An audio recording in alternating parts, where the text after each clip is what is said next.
Has Dr. Kamal Sarkar arrived? If he's already here, we would request him to kindly come up onto the dais. Dr. Orindom Ray, can we request you, sir, to kindly come up onto the dais?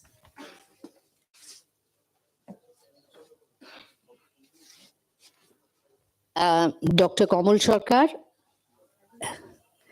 I'm sure he would be joining us sometime in the course of the program.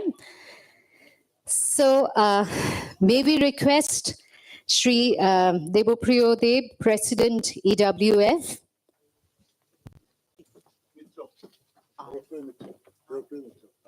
Sri Devopriyo Mitro and Sri Shomen Dash, General Secretary, President and General Secretary of EWF, to join everyone else and ask them to light the lamp to begin the program. The lighting of the lamp marking the commencement of our 12th national seminar. Sri Devopriyo Mitro, our President, and Sri Shomen Dash, our General Secretary. Sir.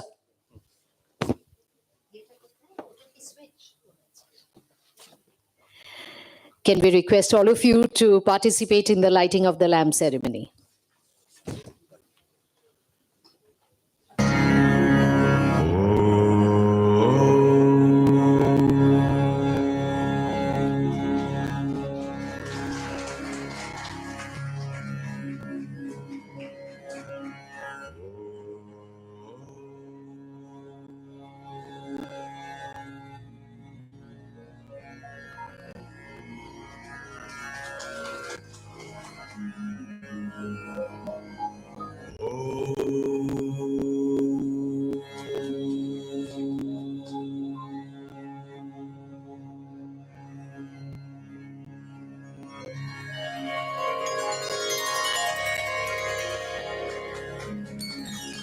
Vakratunda Mahakaya Surya Koti Samaprabha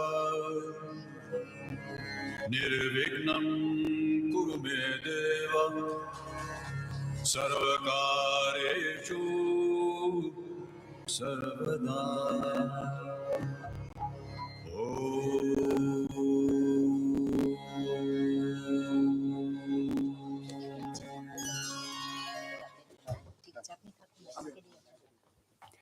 And now, of course, the felicitation of our guest, Padma Shri Dr. Shankhamitra Bandyopadhyay, would now be felicitated by Sri Devopriyo Mitro, our President.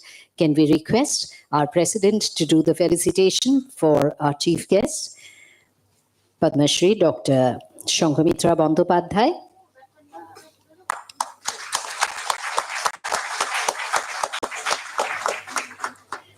Our Vice President, Sri Shumon Sarkar, can we request you, sir, to come up and do the honors for Sri Dev Kumar Gupta, our Director Finance of the West Bengal Power Development Corporation.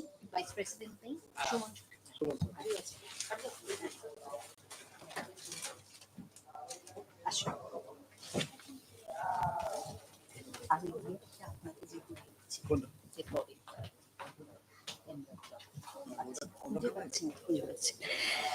And may we request our Vice President doing the honors for our Director Finance, Shri Dev Kumar Gupta. Thank you so much. And may I request Sri Shomen Das, our General Secretary, to felicitate Mr. M. Raghuram, Director Technical TVC.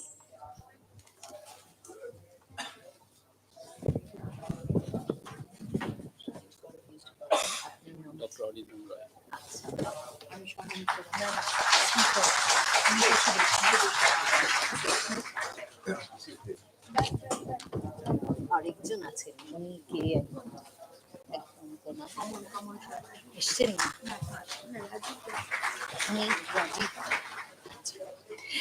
and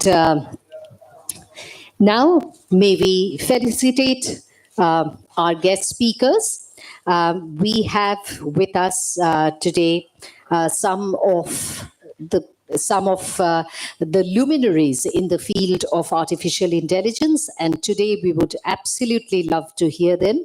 So we have engineer Rajiv Kumar Das with us today, Dr. Sudeshna Sarkar, engineer Ashish De, and Dr. Orindom Rai, but we are awaiting the arrival of Dr. Kamal Sarkar.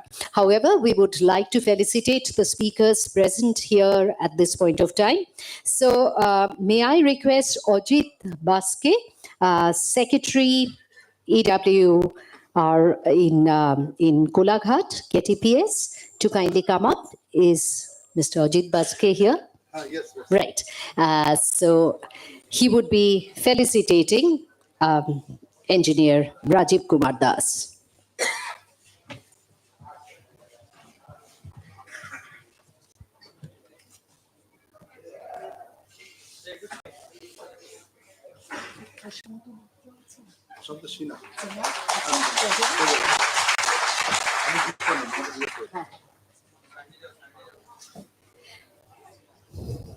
Our treasurer, Prashantu Sinha, is requested to felicitate Dr. Sudeshna Sarkar.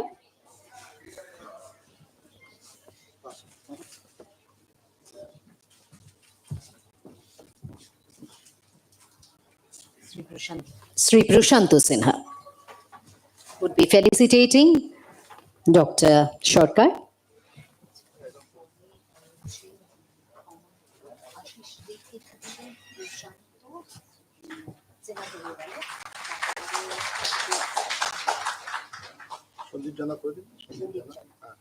Member,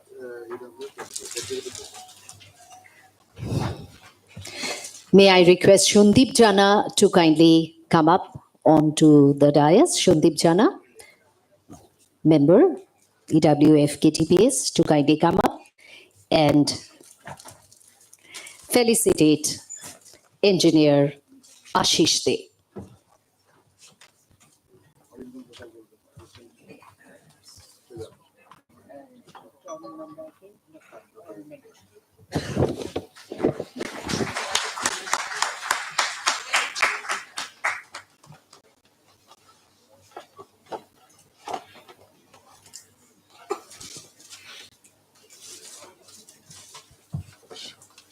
And may I call upon Sri Orindom Ghoshal, Assistant Treasurer, to kindly come up. Orindom Ghoshal would be felicitating Dr. Orindom Rai. Dr. Orindom Rai.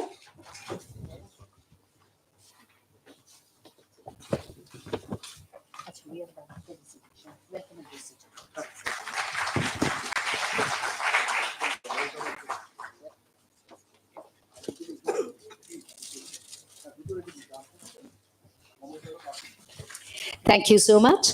And now, may I request Engineer Prashantu Sinha, Treasurer, Engineers Welfare Forum, CEC, West Bengal WBPDCL, to kindly come up and welcome our most distinguished guests.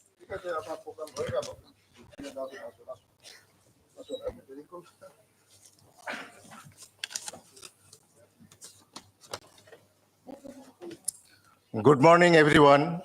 Good morning, sir. A very warm welcome to the respected guests and all our renowned professors, teachers, directors, dignitaries, students, and all the employees of WPDCL and seniors present in this seminar. On behalf of Engineers Welfare Forum of the WPDCL, I'd like to extend my heartiest welcome to our distinguished guest, Dr. Shanghomitra Bandopadhyay, Director, Indian Statistical Institute, Kolkata. Mr. Dev Kumar Gupta, Director, Finance, WBPDCL. Mr. M. Raghuram, Director, Technical, DVC. Dr. Sudeshna Sarkar, Professor and Head of the Department, Computer Science and Engineering, IIT Kharagpur. Dr. Kamal Sarkar, Professor and Head of the Department Computer Science and Engineering, Jadavpur University. Dr. Arindam Rai, Chief Technical Officer, Government of West Bengal. I'd like to welcome our speakers, Engineer Rajiv Kumar Das, CSC from CSC, Engineer Ashish Dev, Director, Duragen Energy Private Limited. We are very happy that in spite of their daily busy schedule, they have joined this seminar.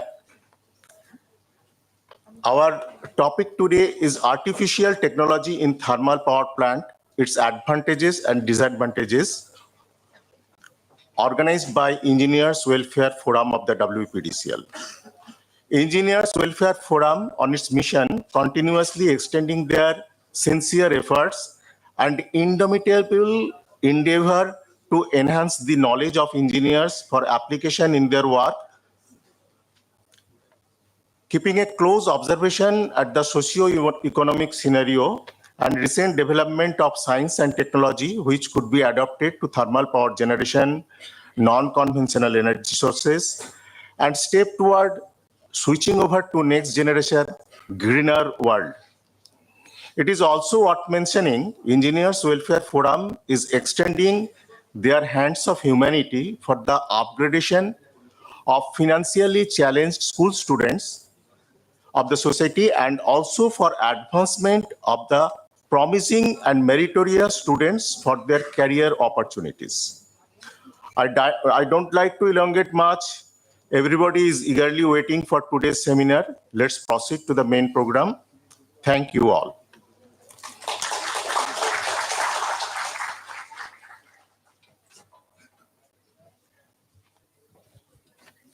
Thank you so much. And now we would like to hear a few words from our chief guest and our other distinguished guests. Professor Shanghamitra Bandopadhyay, a very well-known personality. Her focus is, of course, computer science, and she is an alumnus of Calcutta University, IIT Kharagpur, and Indian Statistical Institute. She started her first tenure as a director in 2015, and from 2020 onwards, she is doing her second tenure as the director. A very, very rare honor indeed. And the cabinets in her home are overflowing with awards. So it would be difficult to mention all of them, but let me at least mention the very, very prestigious Shanti Swarup Bhatnagar Prize in Engineering Science, and of course, culminating with the Padma Shri and many prestigious awards in between. We would like to hear a few words from her, the keynote address.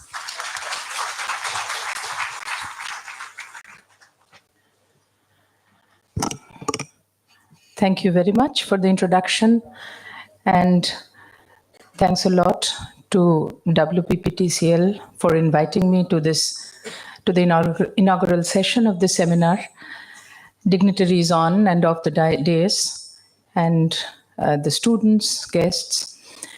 It's really an honor to come here and interact with the people who are actually giving us, delivering the power, the energy, electricity on which we survive. Yesterday, just for 2 minutes, the power went away, and I was at a loss. Where were the matchsticks? Where were anything else? So, and we were recalling the days when we were students, class 9, 10, 11, 12.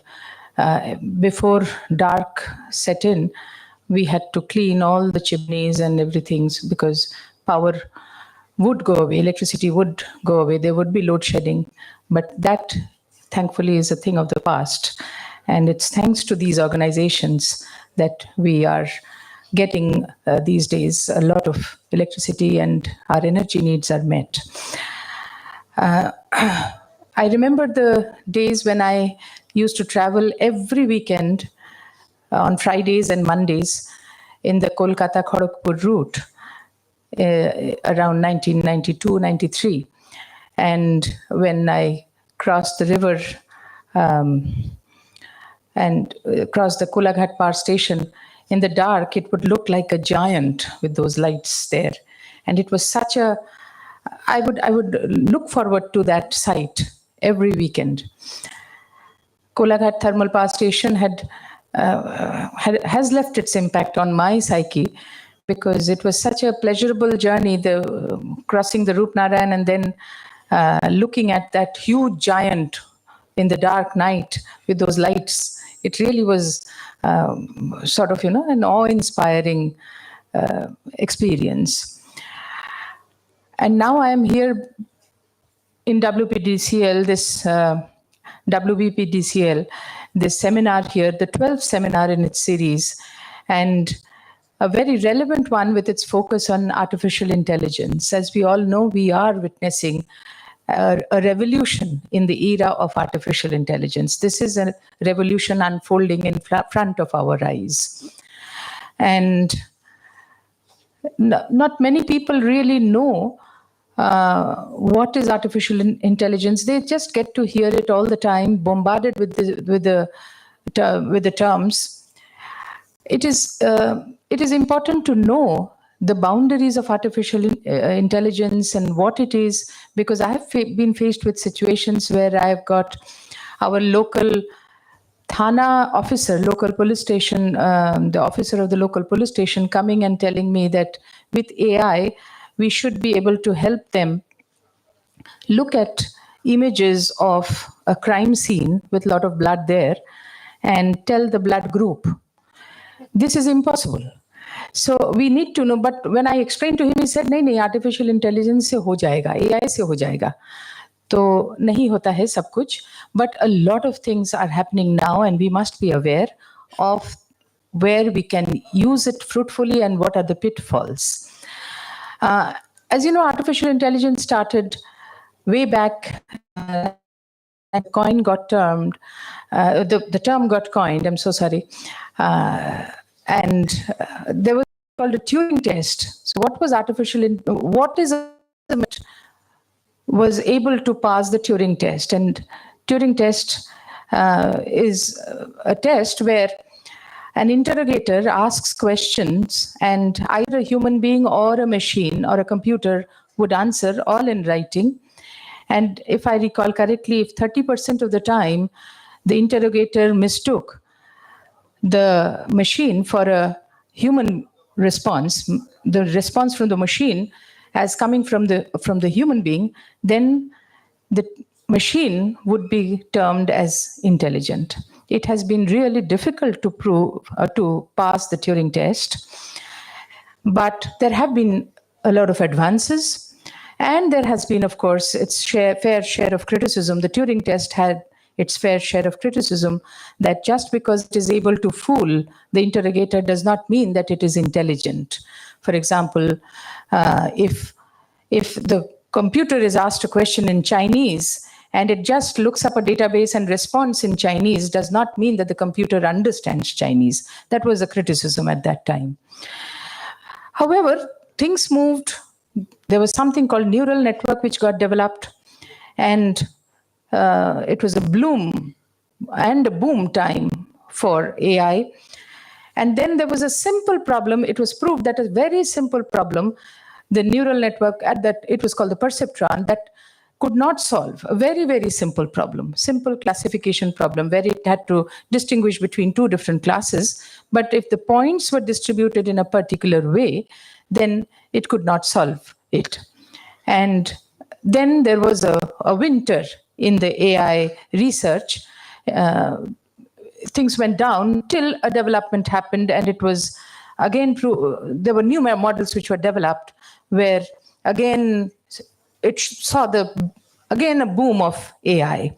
So this has been going like that, ups and downs of AI research. And right now what we are seeing is essentially the neural network, the very basic type of neural network, now with huge amount of data which is available and huge amount of computational resources which have become available, that the neural networks have become very, very powerful, because you can have a very large model with millions of parameters, and you are able to train those neural networks with humongous amount of data.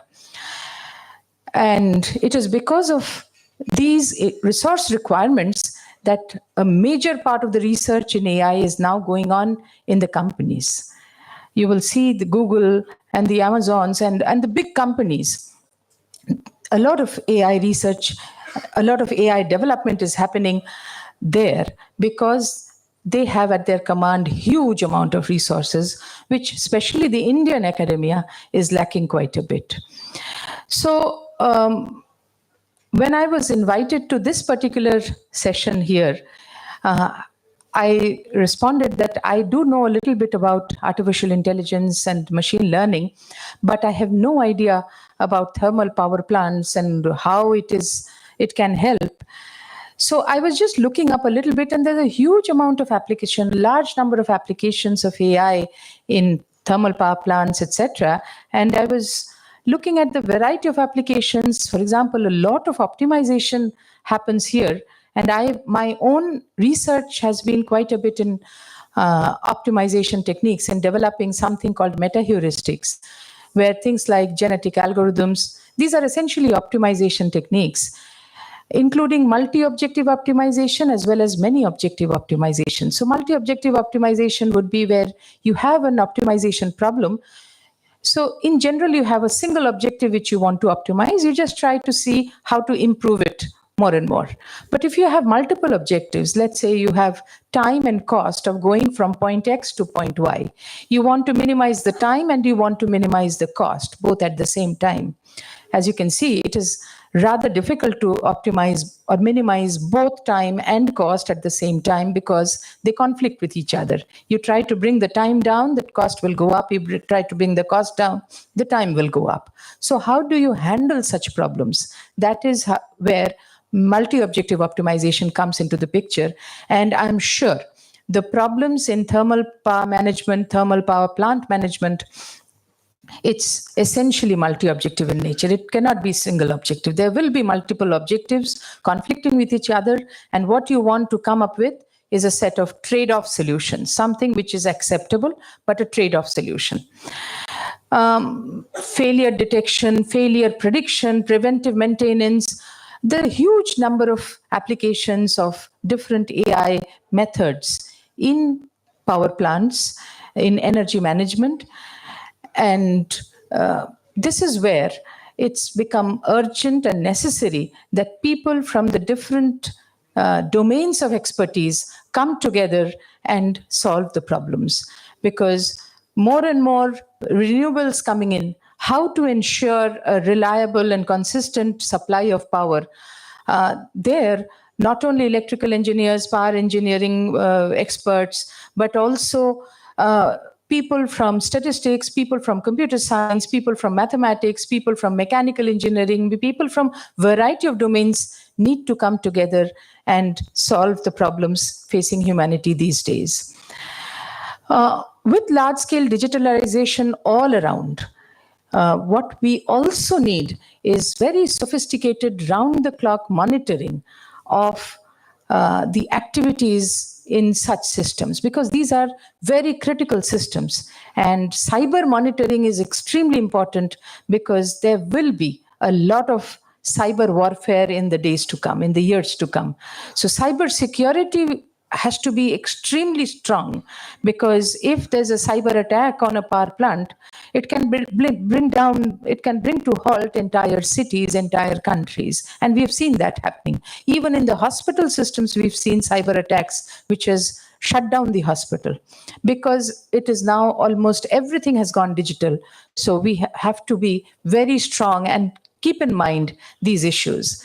Another issue of AI, because of which its adoption has been rather limited in many real-life domains, is its lack of transparency, lack of explainability, accountability. If something goes wrong, if the algorithm is giving out some erroneous results, then who's to be held responsible?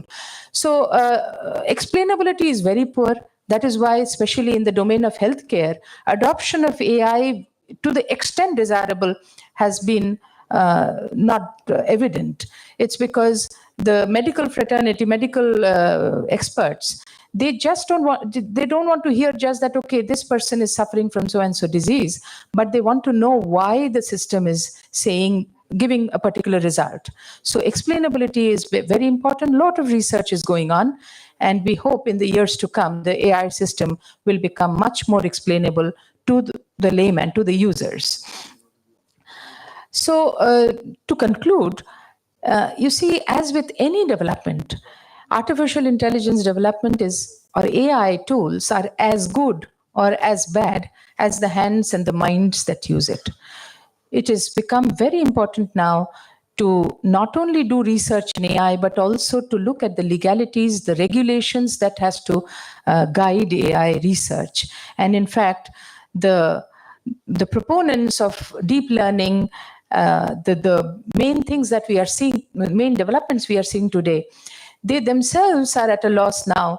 They are not very sure how the AI research should proceed and progress. There is a international call, that maybe it's time now to halt AI research for some time, put the regulations in place, and then move ahead, which we know that it is impossible to actually stop a research. It's like water, it will continue in the way that it has to. So AI research will continue. We have to be very careful how we use it, but the benefits, if we can really tap into it, are very huge. I end by just wishing the Employees Forum and WBPTCL the very best. May you generate more power, may you have more power, and may you bring lights to many more homes. Thank you very much. Thank you so much. Thank you so much, and thank you for putting so beautifully in perspective the pros and cons of AI. We have just been joined by Dr. Komol Sarkar. May we request you, sir, to kindly come up onto the dais, and may I request Shri T.M. Joardar, advisor of our forum, EWF of West Bengal Power Development Corporation Limited, to kindly felicitate Dr. Komol Sarkar.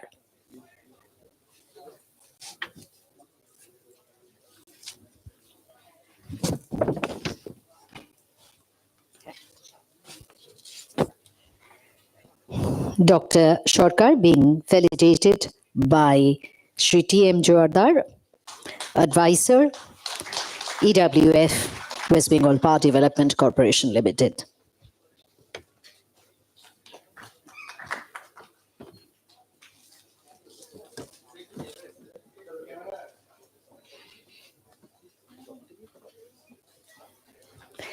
We would now request brief messages from our other distinguished guests.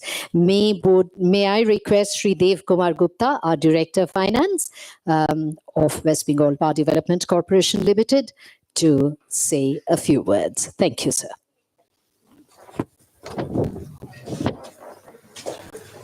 Namaskar, good morning.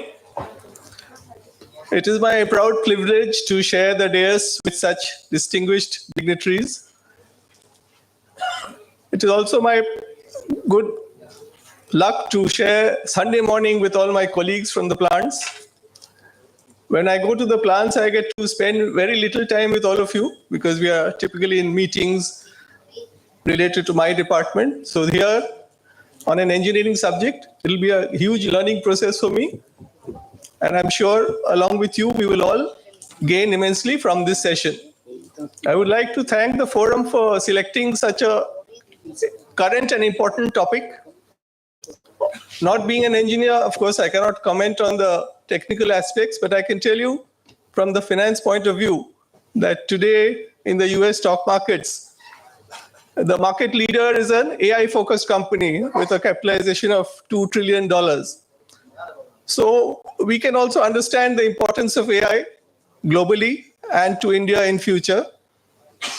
However, there is a flip side which I keep hearing, that AI will take away millions of jobs. It's going to cause disruption in industries and economies across the world. However, the advantages, I'm sure, outweigh this negative aspect of AI. And what I understand as a layman is that for our engineers, if you can adapt yourselves to embracing this technology, if you can move away from the doing function to the planning and strategizing function, and this will enhance your outlook and capabilities also. So let us hear our distinguished speakers and try to take away a lot of learning from them. Thank you. Thank you so much, sir. And may we now request Mr. M. Raghuram, Director, Technical DVC, for his address.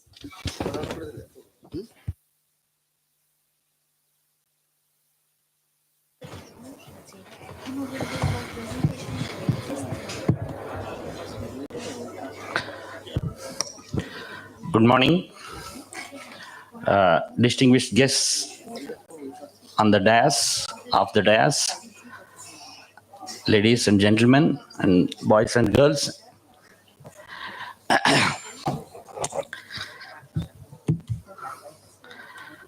I stand before you on the 12th National Seminar organized by Engineers Welfare Forum, WPDCL, to discuss the profound impact of artificial intelligence in thermal power stations. Having completed almost 36 years of my life in power plant operations, maintenance, erection, commissioning, we have gone through several phases. We have seen several developments in the era of this time period. You know, what is our basic, as a power engineers, our basic motto is to provide quality and reliable power supply to all our consumers, whether it's industrial or domestic consumers. Without power, without electricity, the development cannot take place. हम लोग बोलते हैं ना, जो basic 3 needs in life we used to tell, roti, kapda और makan. Now the 4th need has been, it is bijli. We require electricity for everything, whether it is hospital, whether it is school, whether it is normal day-to-day life, electricity ke bina kuch nahi ho sakta. So the way the power demand is growing up in the country, we are almost touching 10 to 12% growth rate. So such a vast growth rate.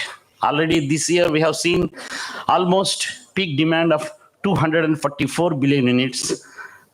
That is very alarming and very, I can say, encouraging also, because we met the demand.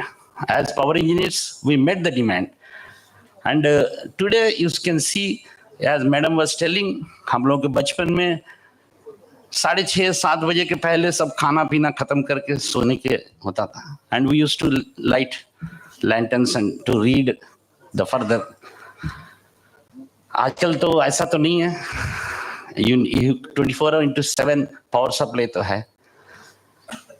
For ensure the reliable power supply and quality power supply, the artificial intelligence will be a big help to us. Because how do you ensure reliable power and quality power? First, we need to ensure the availability of the plants, availability of the units. The unit should operate reliably, continuously, and 24/7 basis. Then we need to operate them efficiently, because every rupee, every paisa counts. Whatever thermal power plants, if you say the coal is the basic input, water is the basic input, you can say human resources. Every paisa counts. Whatever the input we give and what profits we are getting out, at what efficiency we are operating these plants, all these things count. And how do you operate efficiently and effectively? We need to have predictive maintenance technologies and condition assessment technologies. And these will all be done with the help of the AI, which is already in full swing, I can say. We come across various companies who provide these type of service, asset management systems, predictive maintenance technologies, all sort of things. So this definitely artificial intelligence is going to help us in these aspects. Secondly, AI enhances energy production by optimizing combustion processes. That's what I was telling. The coal is a very precious commodity as in today. And you can see RE also, we are tremendously growing in renewable energy. And it is during the day, you can see the sunlight is bright and we are getting the wind power also into the system. So our thermal power plants has to come back onto the technical minimum load. दिन में technical minimum load, रात को peak load. You can see the way power plants has to operate. What is the life-threatening aspects to these power plants? Because all the power plants, there is a design aspect is with the base load operations. Thermal power plants की बात कर रहा हूँ. Other than that, hydel power plants, they gas turbines, they can meet the peak load demands. But the normal load, base load, which is the crux of the issue, is the thermal power plants are meant for operating in the base load. However, the need of the hour is with the induction of this RE during the day, power plants come back onto 55% as on today. But we are talking about bringing them to 40% technical minimum load. Operating power plant at 40% technical minimum load is extremely unthinkable few years back. Now, with the help of AI, yes, we are at least started thinking, yes, we need to operate these power plants in 40%. And maybe a day, we may have to operate 2 shifts. 2-shift operation may also be there. So with such type of requirement, AI will definitely help us in these aspects. And then on the flip side, we must be aware that the technology comes with some sort of threats. Mainly, as Madam was telling, it is cyber security. Because now artificial intelligence opens up the gate, so we need to protect our systems from these cyber attacks. So this needs to be borne in mind while using these technologies. Another aspect is considering the potential job loss. I don't think so much. I will not agree with this, because we have seen how the technology advances during the years, and job opportunities are growing. Nobody is getting. ऐसा तो नहीं हुआ कि job किसी का चला गया. From some form of other development gives the jobs, whether it is with the help of AI ho या किसी से भी. But we need to train the people. That is most important aspect. The need of the hour is training the people to meet the requirement. हम लोगों को market में the required technical people should be available, required trained people should be available, for which we need to impart training in these areas. Then nothing will be difficult on this. So in conclusion, while the advantages of incorporating AI into thermal power station are evident and increasing efficiency, sustainability, we must navigate the challenges with caution from cyber attacks. Striking the balance between harnessing the potential of AI and addressing associated risks is key to ensuring the resilient and future-ready energy sector. I thank WPDCL and Engineers Welfare Forum for giving me opportunity to say a few things. Thank you. Thank you very much. Thank you so much, sir. Our speakers, the most distinguished speakers present here today, would have individual presentations after the short commercial break that we would have. But before that, can we request all of you to kindly give us brief messages for our encouragement? So I would like to start with Engineer Rajiv Kumar Das.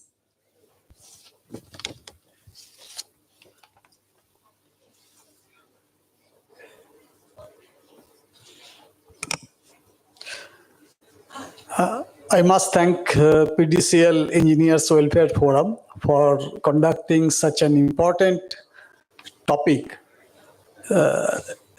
Artificial intelligence, it is required in every sector of power system, be it generation, transmission or distribution. I am from distribution. Later on, I will talk in one of the application of AI in distribution sector.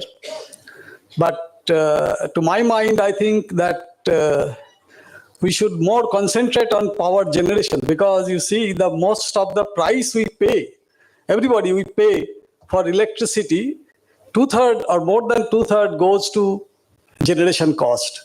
So more we concentrate on generation, maybe through AI application, more will be beneficial for the consumers and the society as well. Thank you. I shall talk on the forecast part later on. Thank you, sir. Dr. Sudesh Sarkar. It's very heartening to see the Engineers Welcome Forum and NEED organize this seminar. I have briefly corresponded with the Engineers Welfare Forum in the last few years, and I'm very, it's wonderful to see their energy and their, their interest and hunger for understanding the technology and try to see how it can impact this sector. And it's good to see many young students. And I welcome you all, and I hope that you all will be coming, looking at the frontiers of technology, and also try to acquire deep domain knowledge so that you can fruitfully utilize technology for the different sectors that you will like to work in. I wish this a good success. Thank you. Thank you, ma'am. Engineer Ashish De.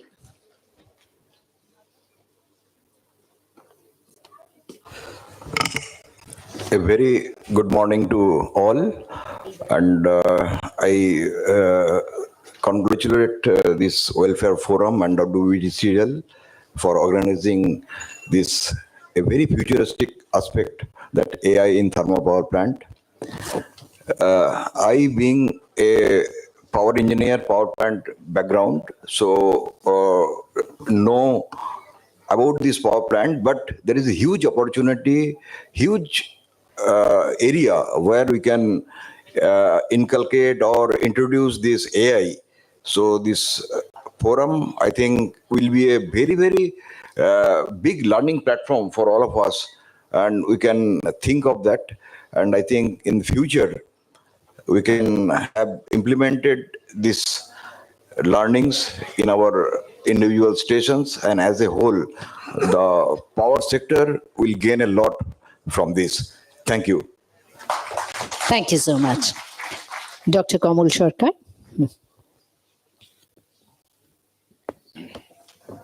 Hello. AI is just you think, imagine the time before the electricity. And today, I think according to the Andrew Young, the AI is a new electricity. I mean, the electricity, before electricity, you think about the industry, and the electricity has transformed the industry in many ways. Now the AI is a new electricity, and AI is going to change the industries, even the electricity industry or power industry also in a different ways. So I have a presentation in this session after the commercial break. And in my presentation, I will try to highlight how the power generation cost can be reduced by applying the different types of AI techniques. I think it is more important for us. Thank you all. Thank you so much. And Dr. Arindam Rai. Yeah, very good afternoon to all of my students over there, officials and respected dignitaries present over here. Today we'll be discussing about this artificial intelligence.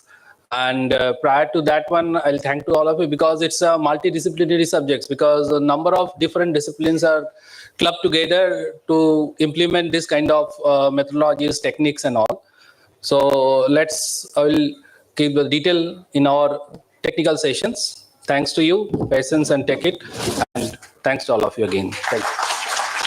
Thank you so much. So now there is going to be the formal release of the 12th edition of our annual technical journal, which is called Power Gen XT.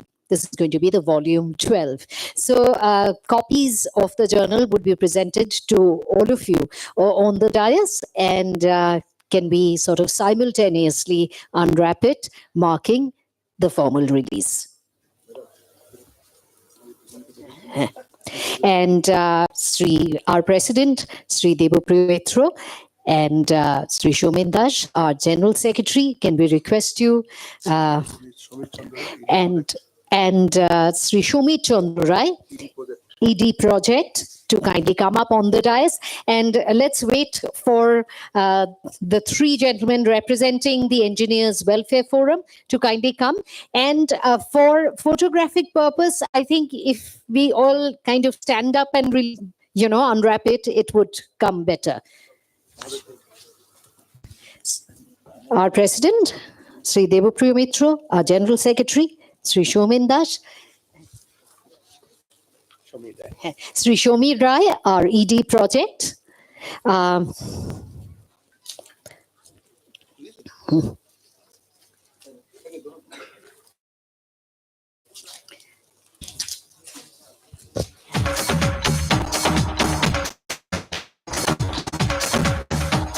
The 12th of our Gen X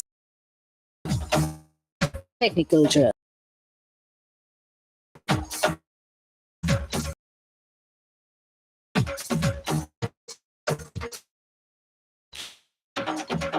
We come to the close of the inaugural session. The speakers would have presentations after the commercial break. Meanwhile, we're going to have a audio-visual on behalf of our sponsors, Bengal Naturals. So can we request all of you to take your seats in the auditorium? Thank you so much.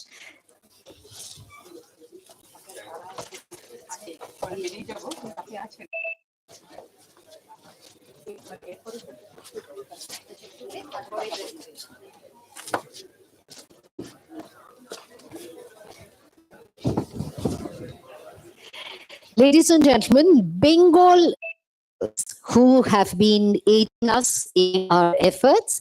Bengal Naturals is an organization in Paschim Medinipur, which obviously wants to empower the poor farmers of our state, and they insist on natural farming, that is without using any chemicals. As a result, they have achieved many things. One is, of course, because this is extremely low-cost farming, many poor farmers have been empowered. More importantly, the nutritional value, the nutritional elements have not been diluted by the use of chemicals. And finally, soil health has improved as this is completely chemical-free, natural, organic farming. So basically, Bengal Naturals have sort of transcended the primary aim of empowering the poor farmers, and they have actually achieved something which is so important to free Indians, or at least the people of our state, or at least their customers, their consumers, from lifestyle diseases, which is mostly borne by food. So we'll have a short audiovisual on them, and after that, we would commence with our technical session. Bengal Naturals.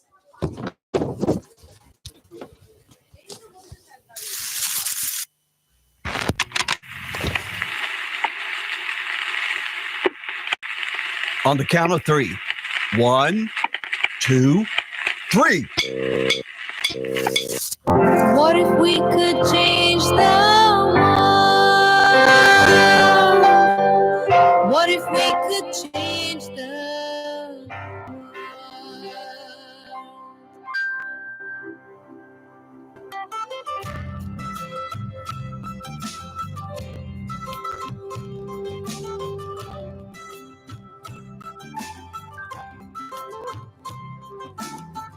Green fields, flowing grains, golden sun, gentle rain, awaken and arise, looking for sunrise, militating all around, once lost now found, nourishing body and soul.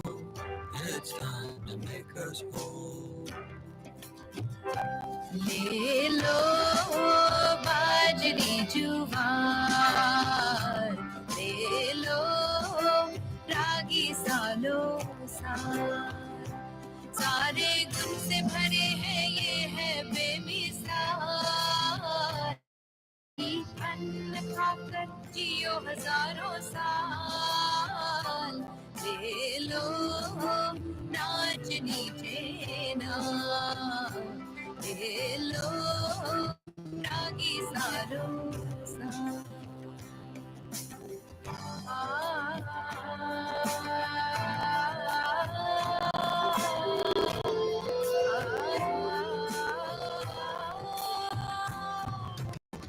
Minotaur wonder, an end to hunger. What if we could change the world? What if we could change the world?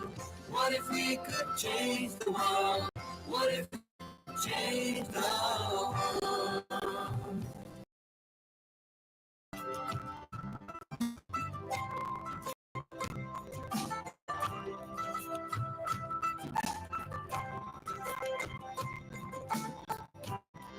हमारे अन्नदाता के और हम सबके साझा प्रयासों से अन्न भारत की और विश्व की सब में नई चमक जोड़ेगा।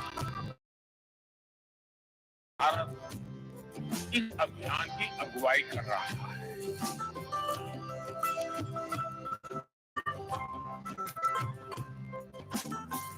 One world, one harmony.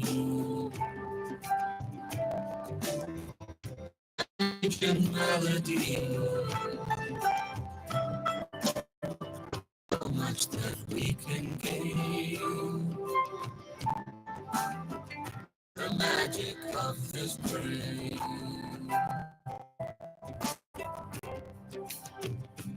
खाओ कोडो लचीला, वांगनी गुड्डू और सनवा, तंदुरुस्त रहो कभी न हो बीमार, किसानों को हम देते थोड़ा थोड़ा प्यार, दे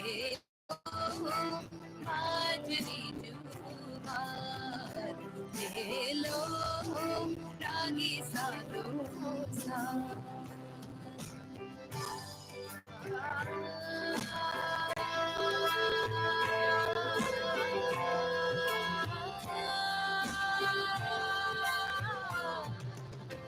Minotaur wonder, an end to hunger. What if we could change the world? What if we could change the world? What if we could change the world? What if we could change the world? दुनिया international millet year मना रही है। भारत में millet के अनेक प्रकार, अनेक नाम हैं। आज जब मिलेट घर घर में पहुंच रहा है, पूरी दुनिया में पॉपुलर हो रहा है, तो उसका सर्वाधिक लाभ भारत के छोटे किसानों के नसीब में है। What if we could change the world? What if we could change the world? What if we could change the world? What if we could change the world?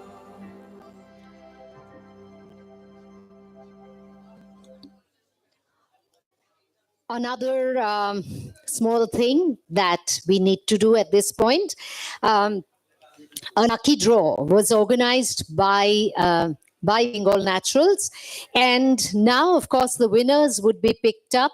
The coupons of the winners would be picked up by the proprietor of Bengal Naturals, Sri Gaur Pramanik. May we request Sri Gaur Pramanik to kindly come up onto the stage for transparency. We are going to do it on the stage itself.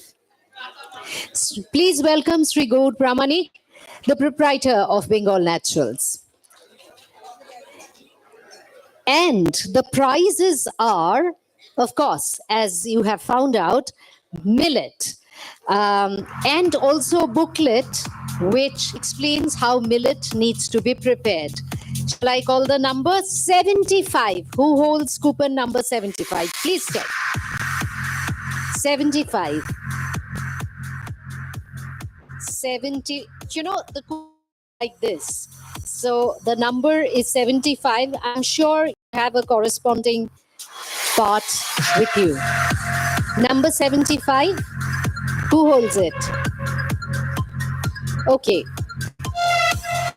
Since we can't find the holder of coupon number 75, shall we go on to the next one?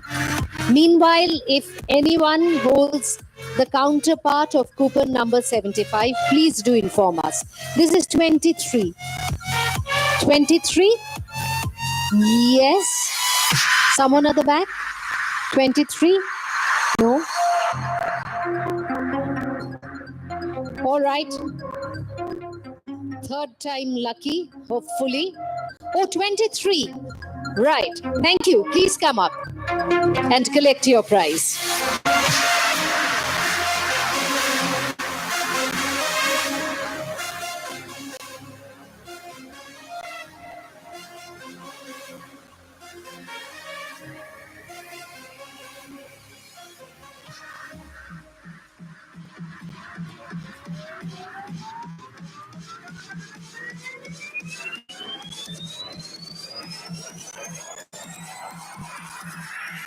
Bags of millet, very, very healthy food, as we all know, and properly farmed. So the holder of the counterpoint of 75 has also arrived. Please collect your prize. 28. Who holds the counterpart of coupon number 28? 28. Please come up. 28 and 110. 28 and 110.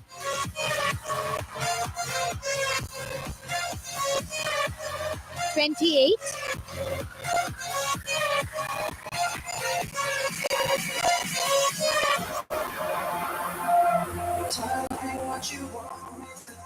110.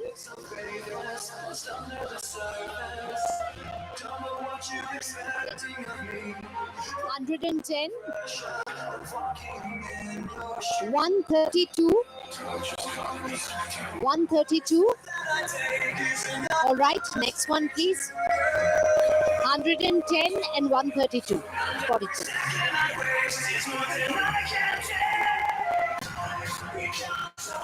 112. 110, 112, 132. Any takers?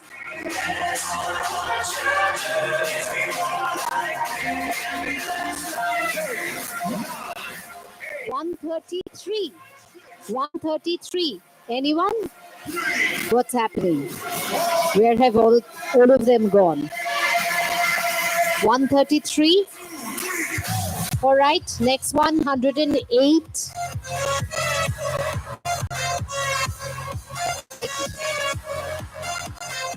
Because the numbers are very close, right? 108.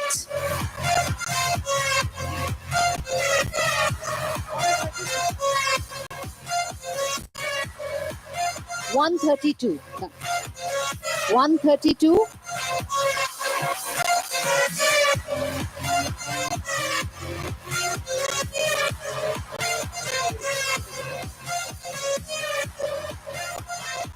112 के पावा গেল না?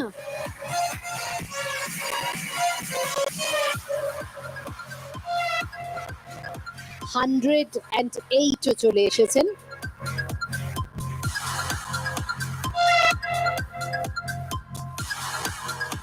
আচ্ছা, আমি পেলাম না যাদের 112, 112 কে পাওয়া গেল না। আচ্ছা, তাহলে পরেরটাই চলে যাই।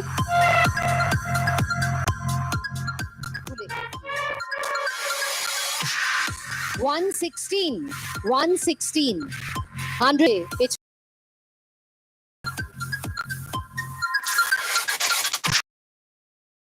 the number. Suresh.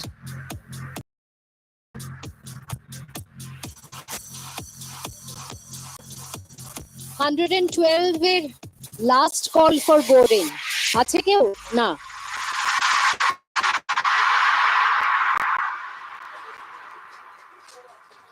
বেশ, পরের জন আরেকটা কুপন লাগবে।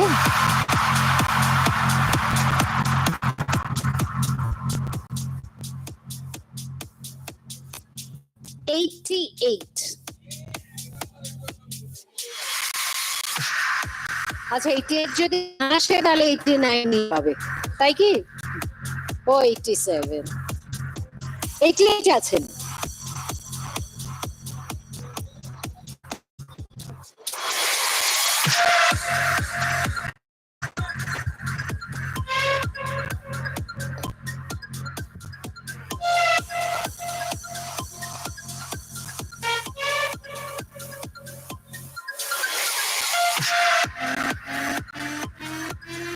Good good good, thank you. পরের জন।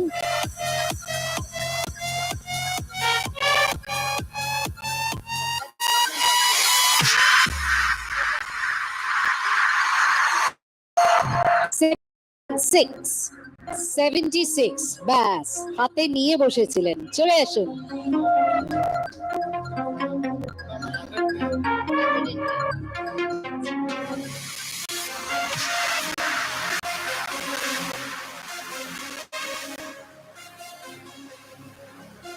um, 110 কে আগে আমরা ডেকেছিলাম, 110 এরটা দিয়ে দিই। আর 76 চলে এসো।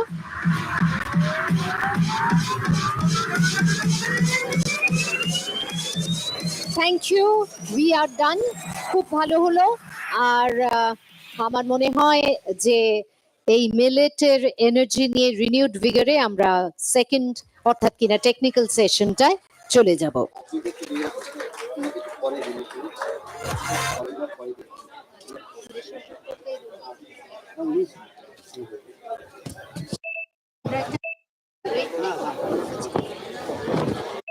পাঁচ মিনিটের ব্রেক নিচ্ছি। After a 5 minutes break, we are going to come back. All right?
in 2022, but he's still connected with this with CESC in consultation capacity, and he involved in smart grid activities like solar PV integration, electric vehicle charging, microgrid, battery energy storage system, and he's also well known for sharing his knowledge, imparting training to distribution personnel in India and abroad.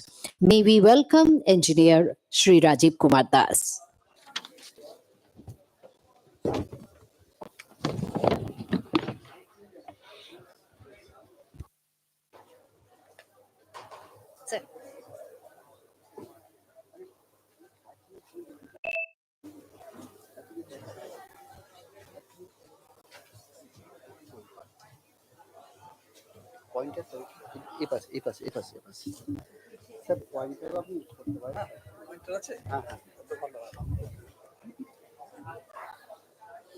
Next, previous.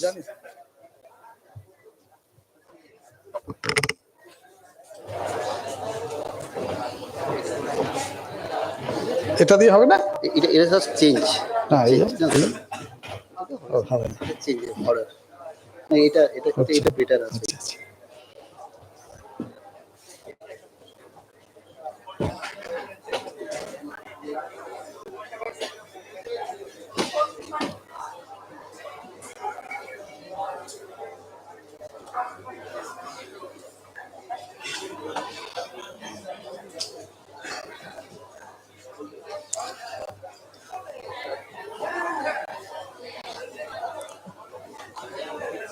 Good morning.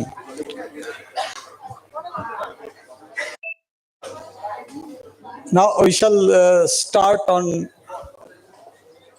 discussing energy demand forecasting through applications of AI, artificial intelligence. So for the benefit of students, so let us see how is the power system. On top there are generations,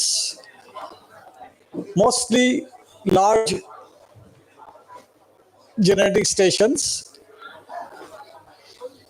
then connected with extra high voltage transmission lines,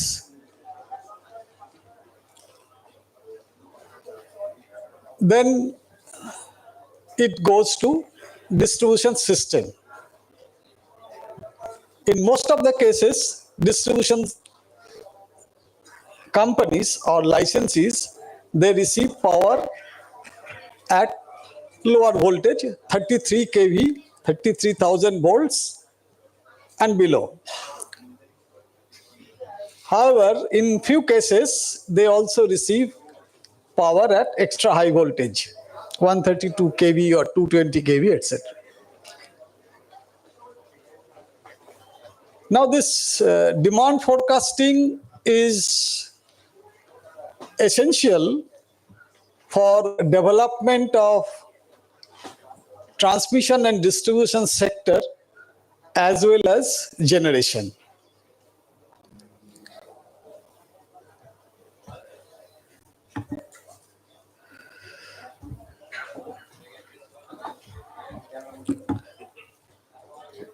I already mentioned in the morning, it is more important to the generation system since majority of the cost towards average cost of supply to a consumer, 2/3 plus goes to generation.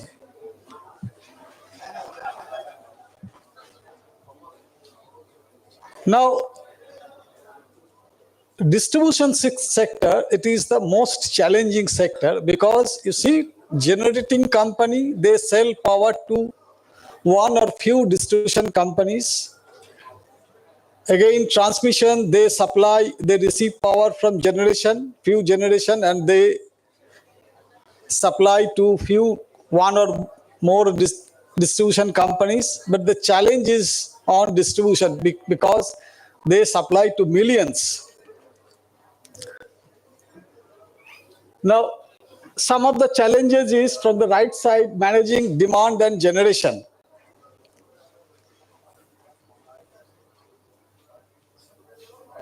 Electricity demand and generation has to be balanced. Now, because of climate change, more and more RE sources are coming.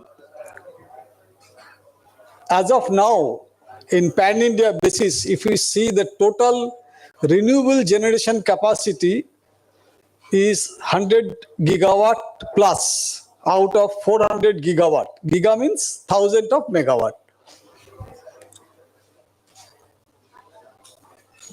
With more and more RE sources, challenges are more, because you see on demand side, we do not have any control. We means from a distribution company, because it depends on consumers. The demand is balanced by controlling the generation. But now the problem is, now generations are uncontrollable. Renewable sources like solar and wind, they are uncontrollable. And we call it must-run generating stations. Whenever sun is there, it will generate. Whenever wind is there, it will generate. They are free to generate. So it is a challenge. Now, generation is uncontrollable, load is uncontrollable, then who will control the system? Moreover, distributed energy sources, small distributed energy sources like rooftop solar, they are coming up. You must have heard that the government of India, there is a plan for 1 crore house rooftop solar on 1 crore 10 million houses plus. So it will have larger impact on the power system. So now the importance is on, focus should be on forecasting. We need to do the forecasting as accurate as possible so that the demand and supply is balanced.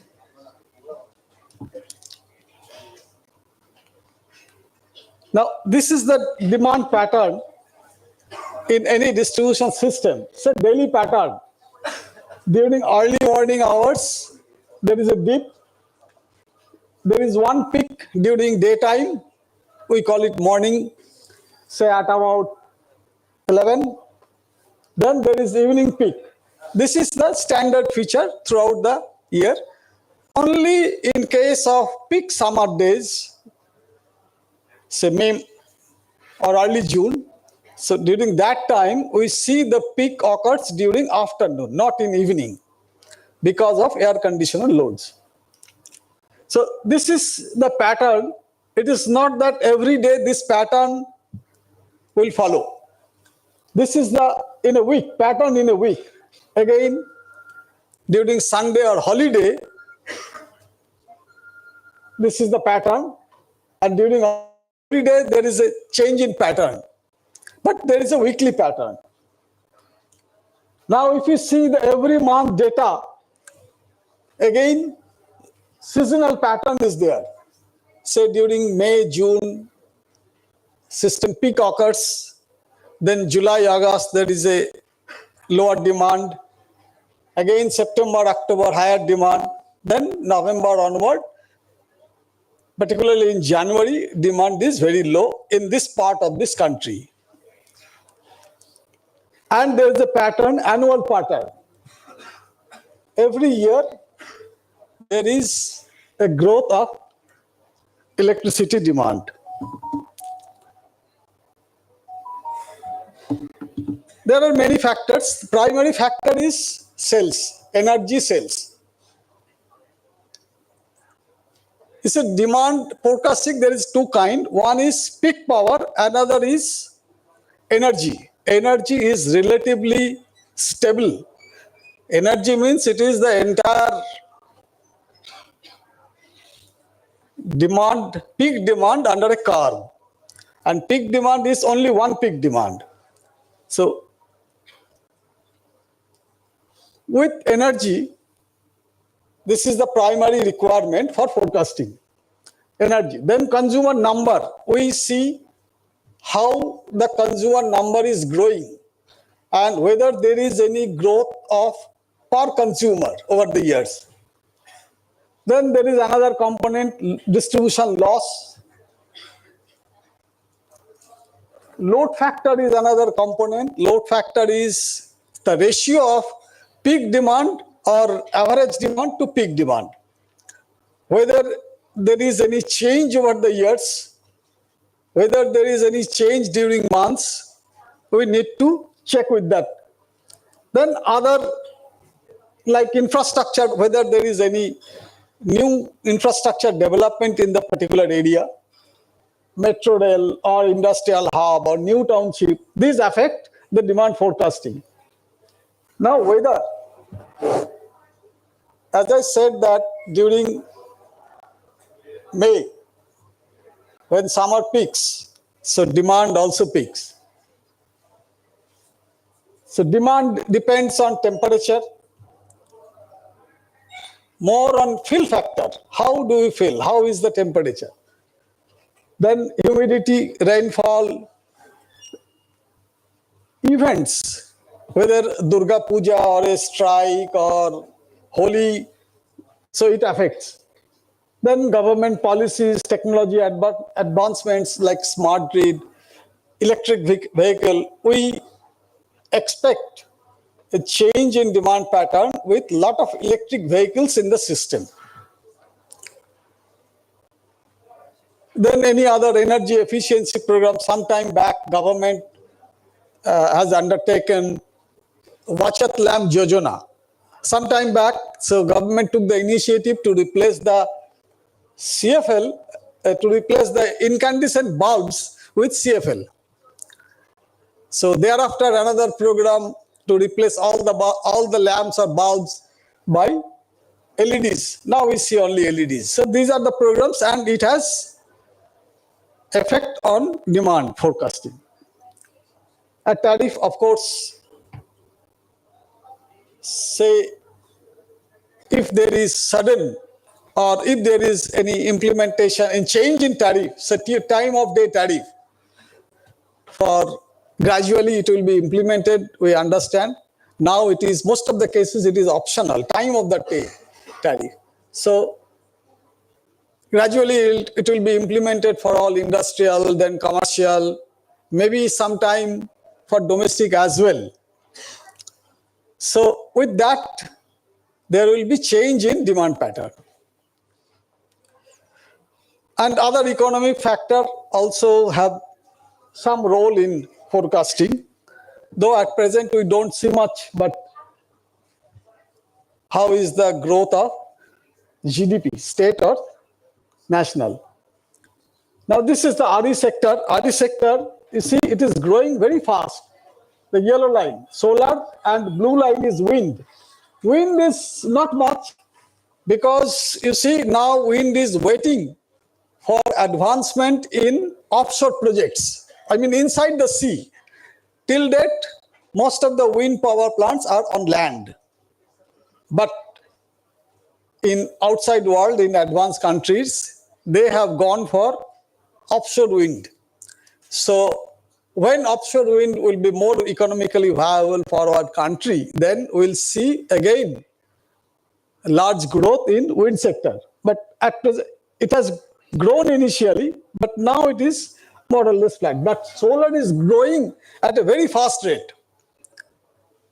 Again, because of economics. So all know economics will do. Price is low, so solar is growing.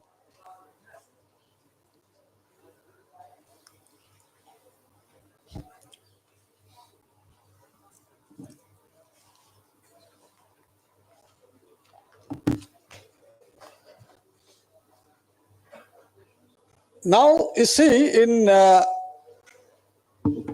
managing in operation of distribution system, the distribution company has to schedule what will be the demand in next day for every 15-minute time block. Say from 12 to 12:15, 12:15 to 30, every 15 minute, we have to give schedule. We have to forecast that this is our demand and how much power will import from different sources. If there is any deviation from the projection, there could be penalty on the distribution company.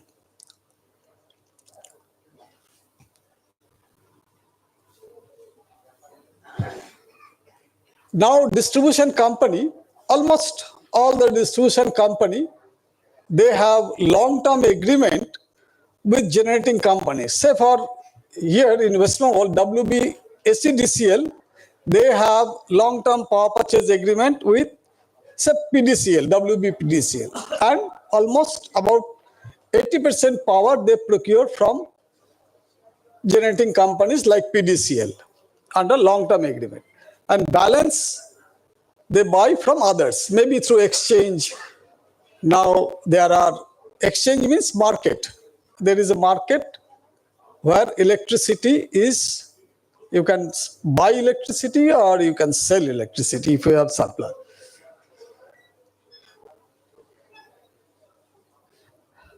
Now that rate of electricity in the market, every day, every time it is changing. During morning hours, it touches 10 rupee, that is the cap. During daytime, it is as low as, say, 2 rupee or 2 rupee 50 paisa. Again, during evening hours, it touches 10 rupee. So every day, maybe there may be some variation. Since, as I said, 20% power we buy from mostly from the market, then we have to be very careful about this rate. We have to project our demand accurately so that our power procurement is optimum. Because ultimately it will go to the consumers and it is not easy to buy power at any rate at our will and raise it through increasing tariff of the consumers. It is very difficult. So we have to be very careful about the projection, demand projection, how much we'll get it from our own long-term sources and how much we'll buy it from the market. Now, these are the intermittent, as I said, the generation from solar and wind that are unpredictable, intermittent. No, I should not say unpredictable, but they are intermittent. See, solar or wind, both are highly intermittent. Now, there is another mechanism in getting power from other sources other than the embedded generation. So we have to give a schedule that this much I will draw from outside. And in actual, if there is any deviation, I have to pay as per the rate deviation. We call it a rate, say deviation settlement mechanism rate. Again, that rate is fluctuating daily over the day, week. If we cannot predict to the possible accurately, so again we have to pay penalty for this deviation settlement mechanism. So traditionally we do the demand forecasting with growth in sales in different tariff categories. Tariff categories means there is domestic, there is commercial, there is industrial, agricultural, street light, etc. These are the defined categories. How the sales is growing over these categories over the years. Then we fit a trend. With that trend, we see how the total sales will be, then we apply losses, then we apply load factor, etc., and we see the demand. That is the traditional method. Here in India, we have Central Electricity Authority. So,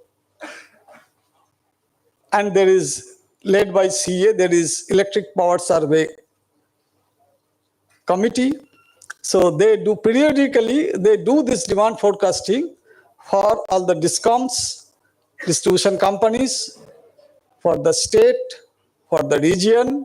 Region means, say, for Eastern region, West Bengal, Bihar, Jharkhand, Odisha, etc. forms a region. Like there are 5 regions in the country and for the entire country. So this exercise is done by CA at a regular interval.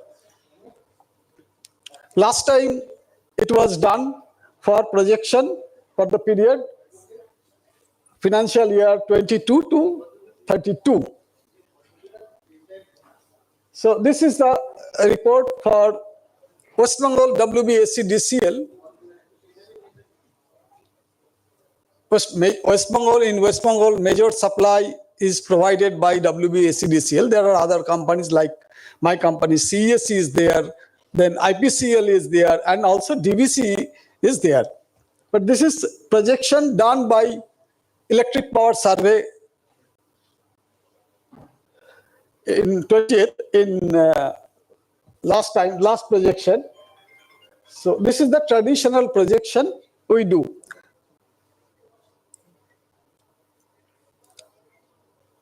This is the growth for all the categories.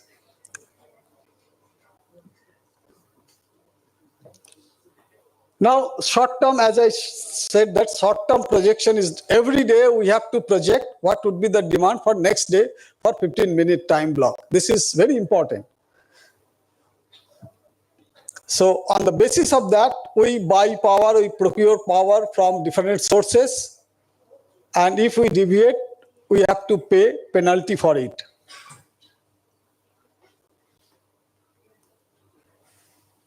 Now, there are scopes, there are tools that we can apply AI technology for demand forecasting. For annual forecasting, AI may be applied, but my feeling is it is not that important. More important is to do day-ahead projection. The basic data is past time data on demand, 15-minute time block, maybe for last few years. Some experts say that more the data, more merrier. And some experts say that if you use more data, so there could be some garbage. Now, with that demand data, we can predict. If we add other variables, like say temperature, fill factor, if we have that data, then prediction will be more accurate. Provided we have captured the past trend in relation with temperature as well. Not only the demand, the past trend, not only the demand, but also other factor that I mentioned, temperature, fill factor, etc., how it is related in the past. If we can do it, then the prediction will be more accurate. So variables are becoming more. Last we did only on energy or etc.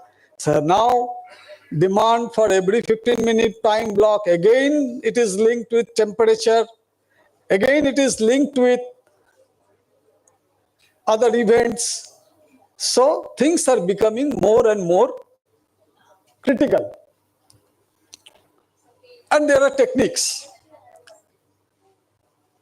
So AI is a broad term. Under that umbrella of AI, there is one term is machine learning. Under machine learning, then again deep learning. Now we can apply these deep learning techniques. There are I'm not expert on, it is more on statistics and a little bit on computer science.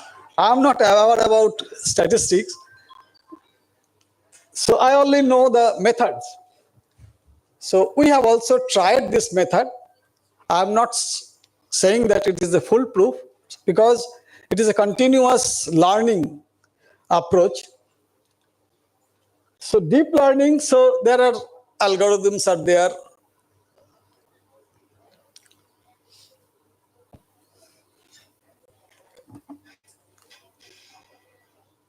So some techniques we are trying to apply. So multi-layer perceptron, NLP, RNN, then long short-term memory, LSTM, then gated recurring unit, etc., etc. These are the methods that we can apply for forecasting purpose. Day-ahead forecasting every 15-minute time block. So 96 data, at least we want to have accurate forecast.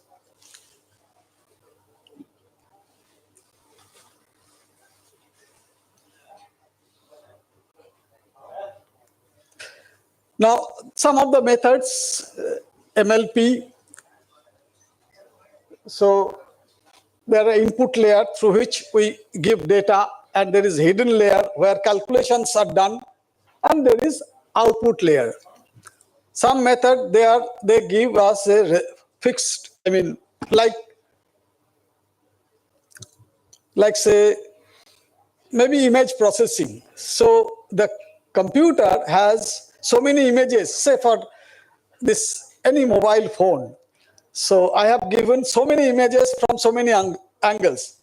So then it understands that yes, it is me.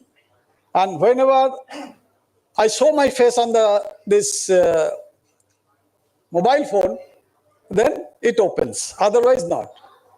So this is a sort of artificial intelligence built in the mobile phone. Then there is recurrent neural network.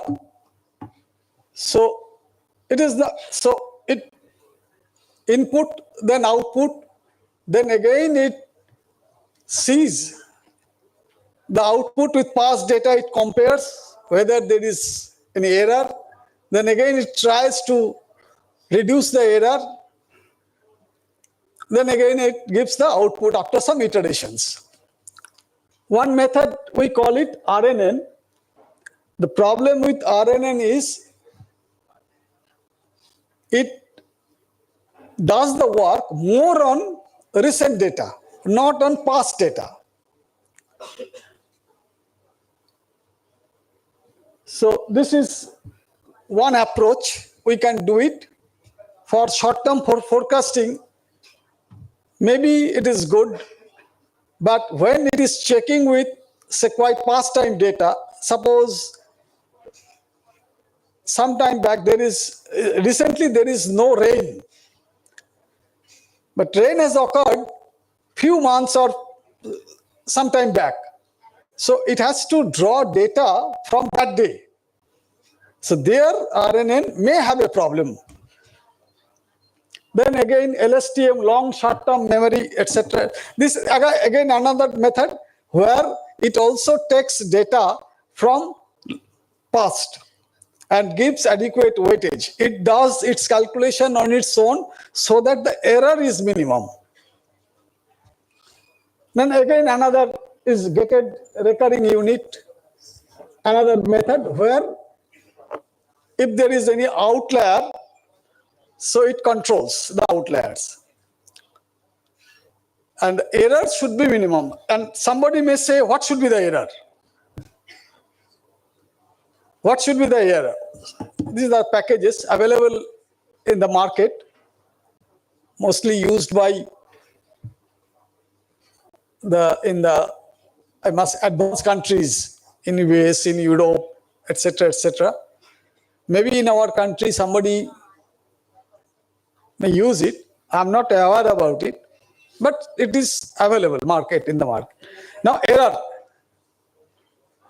we call it in statistical term is MAPE, mean absolute percentage error. You see, somebody may say that, yes, how much error is acceptable? Say for a distribution company like CSC or WB ACDCL. So ACDCL, say demand of ACDCL is, let us assume 100. So 80 megawatt it is getting from WBPDCL under long-term agreement. And 20% it gets from, say, exchange and external sources. That power is coming from outside sources through interstate transmission system, not only through WBACTCL transmission system, state transmission. Now, let us assume that somebody may say that, okay, 5% error is acceptable. So 5% means 5. Now, WBACDCL is importing power using ISTS network 20. And if his error is 5 out of 20, how much error? 25%. It is huge. And if error is 25%, then in that event, the distribution company may have to pay penalty even at the rate of 20 rupees per kWh. So for WBACDCL, 5% may not be acceptable. Generally speaking, 2-3% is okay. I know that some exercise has been done in our country, in Delhi, and in outside, in say Thailand, they are working on it. They may use some of these softwares for projections, day-ahead projections.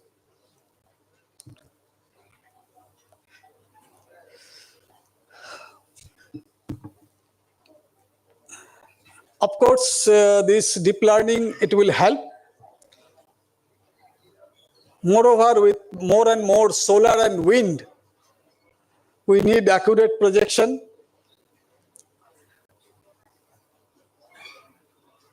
But the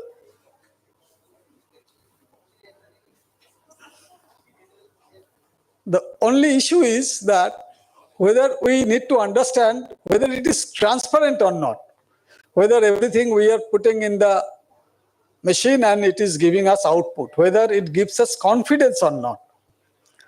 So that is important. And there are challenges, like one is cost is there. We have to have more and more data. That means cost. We need to get data from meteorological departments. Now there are websites also. We can purchase data. Then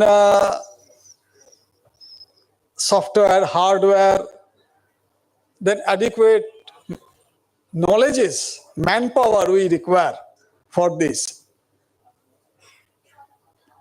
So these are the challenges.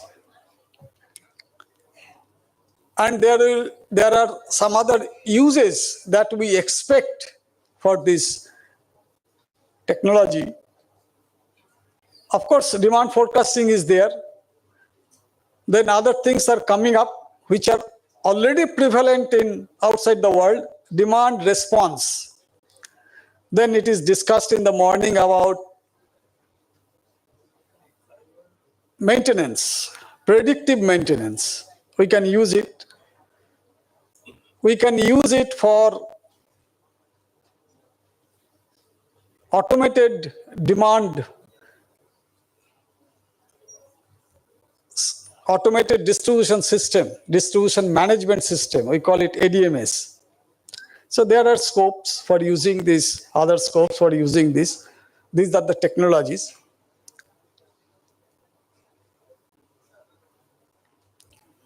I think that's all from my side.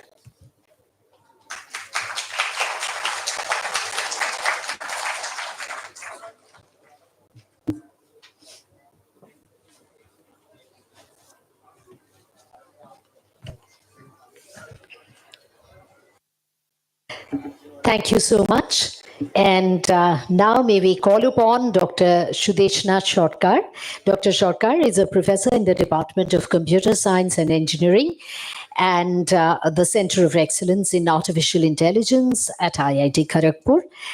She had earlier served as head of the Department of Computer Science and Engineering and chairperson of the Center of Excellence in Artificial Intelligence. She had graduated with BTech in Computer Science from IIT Kharagpur, MS from the University of California, Berkeley, and PhD also from IIT Kharagpur. Her research interests are in natural language processing and text mining, and in artificial intelligence and machine learning applications. We welcome Dr. Sudeshna Shotkar.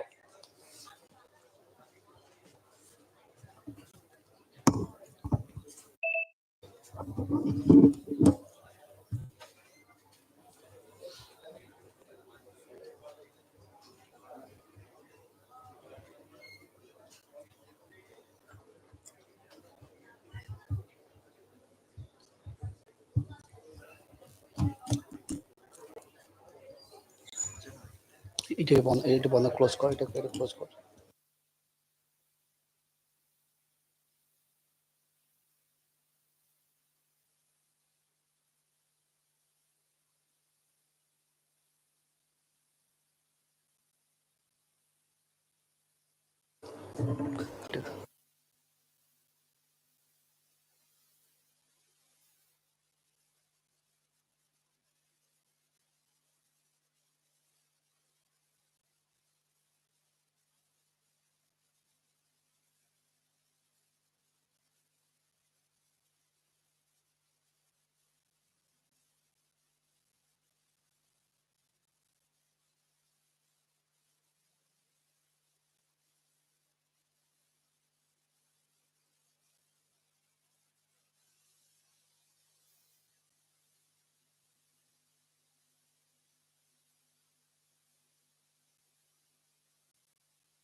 Change করতে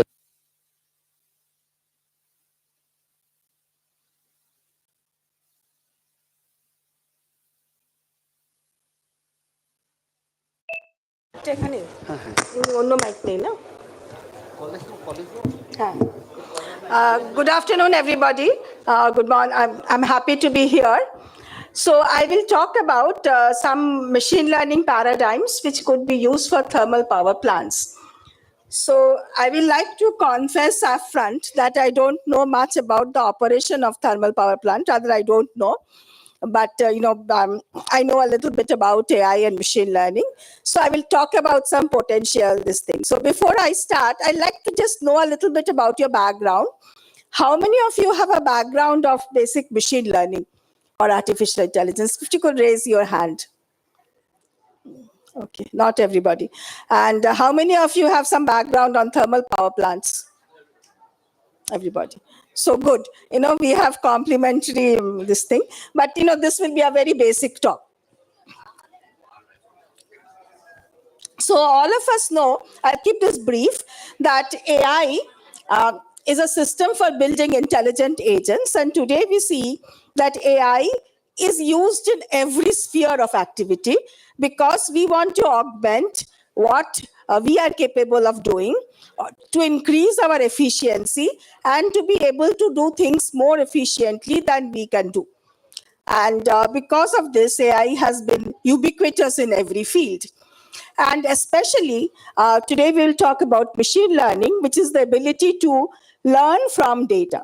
So typical process is that you have some data from which you learn and you get a model, and that model is used for inferencing and reasoning. Very simplistic view, but we'll just start with that. Now, In a power plant, again, please pardon me for my lack of knowledge about power plants sufficiently, but in general, in any manufacturing plant or power plant or chemical plant, where can machine learning or AI make a difference? We want higher quality output.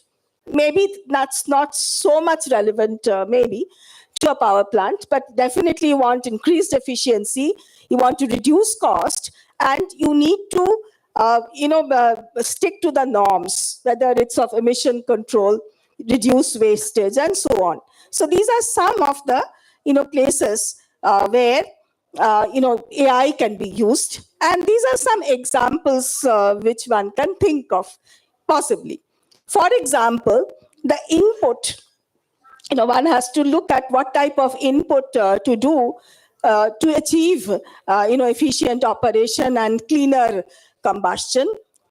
Then, how to do process control or optimize the process by deciding what set points for the process parameters to use, so that the power plant can, or any plant can, work efficiently. And last Mr.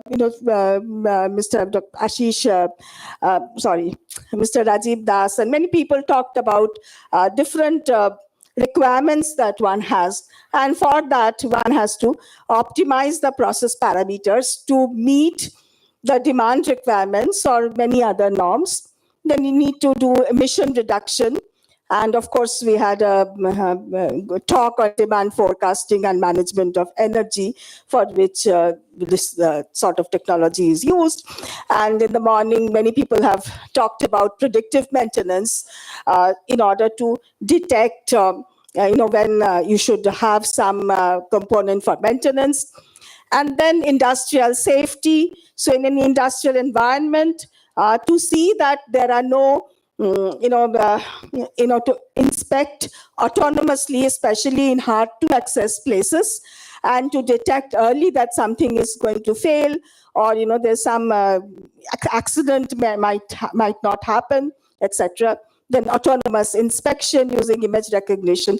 These are some of the few of those areas where machine learning and AI can be directly used in a thermal power plant, and there are many more things.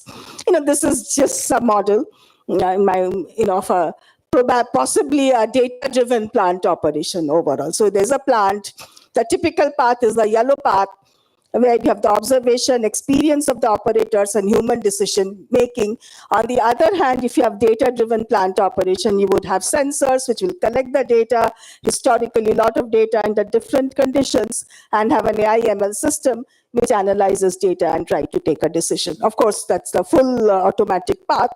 But what people try to do, and some speakers have mentioned about it, try to build a model of the plant or any component that you are going to model, what is called today very popularly as digital twin, so that based on the data, you can build a twin of the system on which you can try to see how it will work under different conditions and do different types of analysis.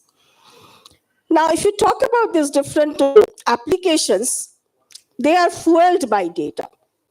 And today, everywhere, in every industry, in every walk of life, even in our personal lives, everybody wants to collect data, and everybody wants to get benefit from data. And definitely in any plant, data is extremely useful to be able to use the data to build intelligent systems.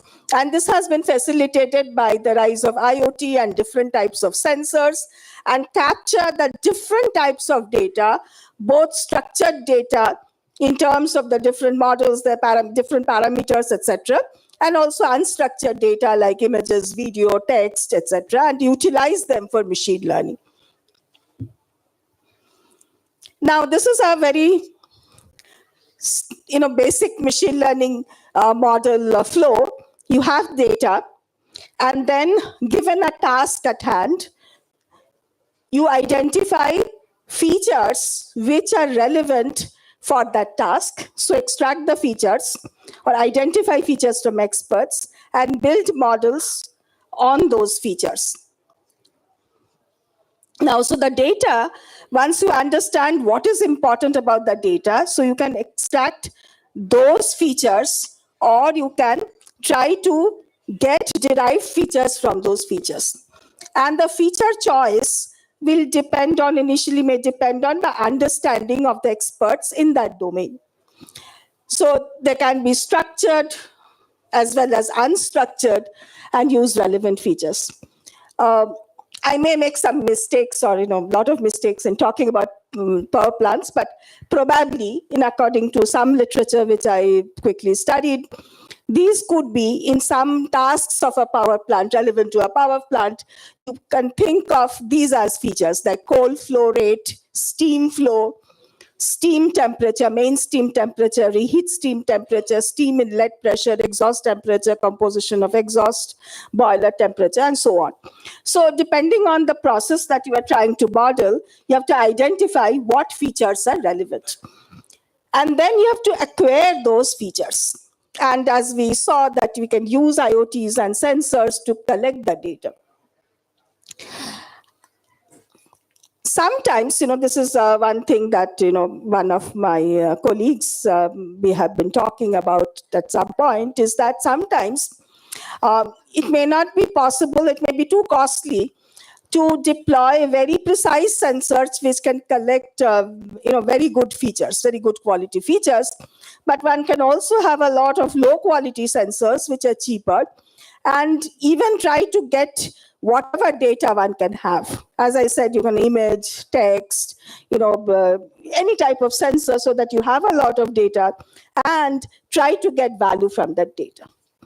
Some of the processes, for example, the operation of the plant, as we saw, is also a sequential process. So it's not just at a point you decide some input or some parameters and you get the output, that's the end of the story. It's a sequential process.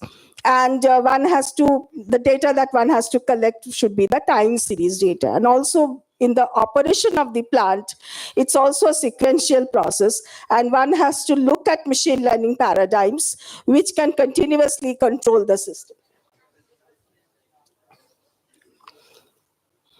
So this is the first part, is the feature extraction. Then, depending on the task, one has to choose a model. And the type of the model one chooses will depend on the nature of the task. So in the power plant, it's not just the task of having the plant operation. There are many, many different types of tasks, like inspection of something, visual, so many types of tasks. And depending on the nature of the task, one will choose some model. Some examples of basic machine learning models are like linear regression or decision tree, different types of graphical models, neural networks, deep neural networks, and so on. Now, with this basic background, I will talk about the basic machine learning paradigms in general. And possibly you can suggest or you can think of what type of task relevant to a power plant they can be used for. So the one basic type of machine learning paradigm is the supervised learning paradigm. In the basic case, what you have is you have different instances, and for each instance, you have the input features, so the input parameters and the output. And you collect data about that. This is called labeled data. And then you build a model so that given the input, the model can predict the output. Okay, for example, suppose you are doing demand forecasting. So, the previous speaker talked about some of the parameters which dictate what is the demand, whether it is the time of the day or the season or, other things, weekday, etc., temperature, humidity, whatever is the parameters required. So you can collect the parameters and you can have data about different time slots, and that historically, that was the demand in those days, and from that you can build a model. Then we have unsupervised learning, where you have a lot of data, but you do not have any labels. So this is called unsupervised learning, and there are different types of unsupervised learning. One common type of unsupervised learning is called clustering, and there are other types of unsupervised learning which try to form the model of the data. Then the third paradigm, which is also very useful, is the paradigm of reinforcement learning, which is especially useful when you have a continuous system. So you have you have an interaction, the system interacting with the environment continuously, and it's not just at a point you decide what is the output, but you have to take sequential action to decide the optimum policy. And we'll talk a little bit about these models now. So there's also semi-supervised learning, where you have some labeled data and a lot of unlabeled data. Now, so in supervised learning, which is the very basic form of machine learning, basic paradigm of machine learning, what you have is training data in forms of features, instances, where you have features and the output for every instance. And you have to find a function f, which given any xi can predict yi. Okay. So, I went through some of the few recent papers in this domain. So I'll just not talk about the full details about it, but this is one task that we came across. So which is modeling the power production. So you want to know that given these inputs, how much power will be produced. So this is a very simple example, very standard example of machine learning, which can be applied to a power plant. So the features that they use is cold flow rate, main steam flow, main steam temperature, reheat steam temperature, etc. So these are some of the features which dictate what is the production of power. And in this particular work, they have used some machine learning methods, like one machine learning method is a support vector machine. And then one type of deep learning using an extreme learning machine, and a statistical methodology called response surface methodology. They have used this different machine learning methods, and they have applied on this task. And then they have seen that when they take data and they use a machine learning model is a little complex, I'm not going into the details, but the basic machine learning model is this.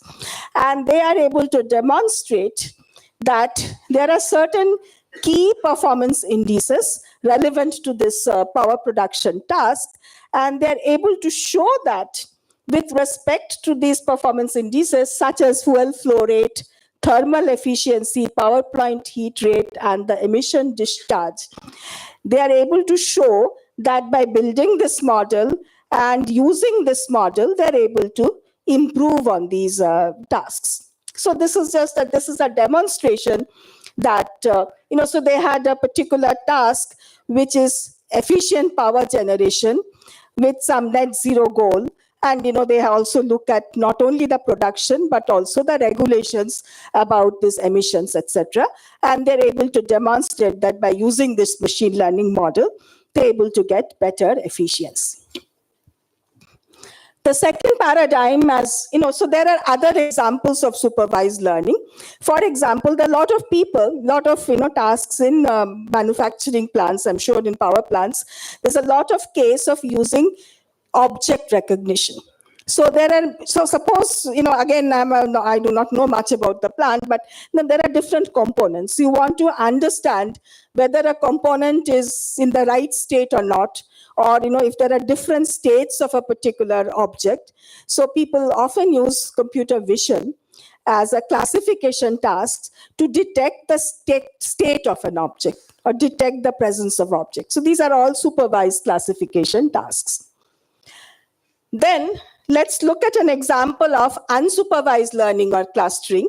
So what is clustering? Clustering is one form of unsupervised learning. It's a form where one takes data which is not labeled and tries to find patterns in the data and find the main groups in the data. So group similar objects. And you can think of one application of clustering for anomaly detection. Suppose you have you have a lot of data of the normal operation of a plant. And then you apply clustering to find the different patterns. And you want to understand when there is some problem, right? And the main problem with understanding this is that the failure cases are very limited. So people who want to do, predictive maintenance, etc., the typical problem that they come across is that there are very few examples of failure cases, lot of examples of normal cases. This is where unsupervised learning is very useful, because if you take the normal cases and build a normal model, or in the case that there are different scenarios, you can find the major clusters or groups. Then if you find that your current data is not falling into any of these clusters, it means this is an anomalous data, or this is perhaps some problem is going to happen. So you can flag. So unsupervised methods are very useful for abnormality detection and to understand probably something is wrong. Probably this system is looking different or behaving differently than what normally does. And for that, this paradigm of unsupervised learning is very useful. So, as I said, anomaly detection using clustering, where you can look at the normal samples and characterize them in some way, either by clusters or by building a model. There are different unsupervised methods using normal machine learning or deep learning to build a model. Nowadays, there are lots of autoencoders and different generative models which can take the data and build models. And then you can find out if your data deviates from the model. So I found this paper, which talks about anomaly detection of power plant equipment using LSTM-based autoencoder neural networks. And what they have done is that they look at the time series data of the power plant operation, and based on this, they construct a normal model. And they use an LSTM autoencoder to try to find out whether the current data deviates from this normal model to find the anomaly. So this is a very important use case. The last type of paradigm I'll talk about today is the reinforcement learning paradigm. So reinforcement learning, you have the agent or your system which is interacting with the environment continuously. So at a particular time, the agent takes an action and then you get the output from that action. You get through your sensors and you take the next action. So it's not just one sort of parameters that you have to choose, but you have to continually interact with the environment. And in a plant, this is what happens. Okay. And so agent take action, which the system takes action which impacts the environment. And based on this, you perceive through your sensors how the environment is reacting.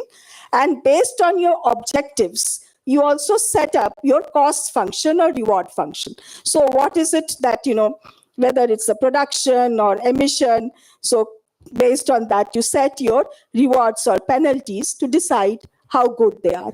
And the system works over a time. So this is the paradigm of reinforcement learning.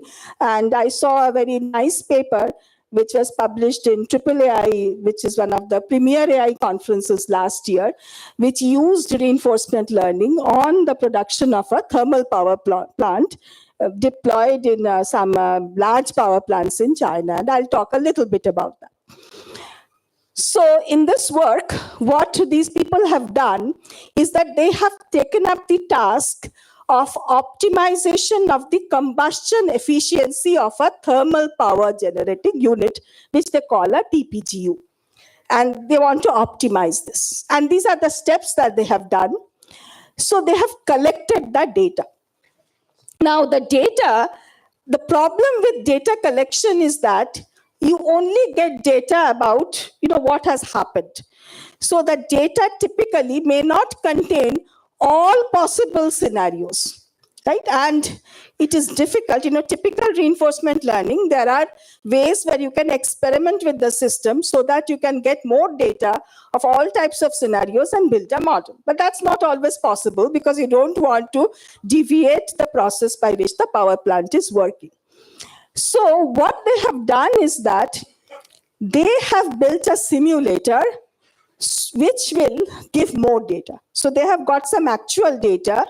Using that data, they have built a simulator of the system. I mean, sort of digital twin of the system, and use that to get more data. Now, the problem is that this simulator works on only the type of data that you have given.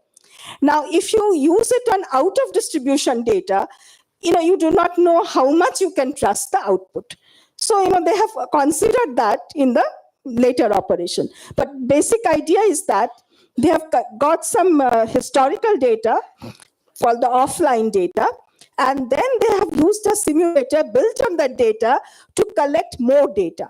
And using this data, they have combined data, they have trained a reinforcement learning model to decide how to control the power plant. So I found this total system very interesting. So I have limited understanding of the different components of the power plant, but if you permit, I'll talk a little bit about the portion that I understood. So what they say that the TPGU, because you people are experts, I'm not, but in this paper they say that their TPGU has these three major stages: the coal pulverizing stage, the burning stage, and the steam circulation stage. And in order to build the model, both for the simulator and for building the controls, they have considered all these different stages and what are the different control parameters and the requirements of each stage. And they have identified what are the important constraints and what are the important controlling parameters. For example, for the coal pulverizing stage, they say that the amount of coal should meet the demand load. Then the valves of the cold and hot air blowers have to be adjusted to ensure suitable primary air temperature. These are some constraints. For the burning stage, they say that the valves at each of the injection location, the 20 to 48 locations, they need to be controlled precisely. And then there are safety and regulatory issues that need to be guaranteed, so that you have this pollutant norms, negative internal pressure, they have to be maintained. For the steam circulation stage, they said that the steam generated needs to satisfy multiple temperature and pressure requirements, which are controlled by the valves, etc. So whatever it is, so in a typical plant, there are a lot of different components, and they have their behavior, and they have what are need to be done. This is only partly part of what is reported in the paper. There are several other things. So there are many such number of control parameters. So what they have said is that in their work, they look at about 70 to 100 major continuous control variables and the chemical properties of the coal. That is the input materials. Now, I'll take a digression.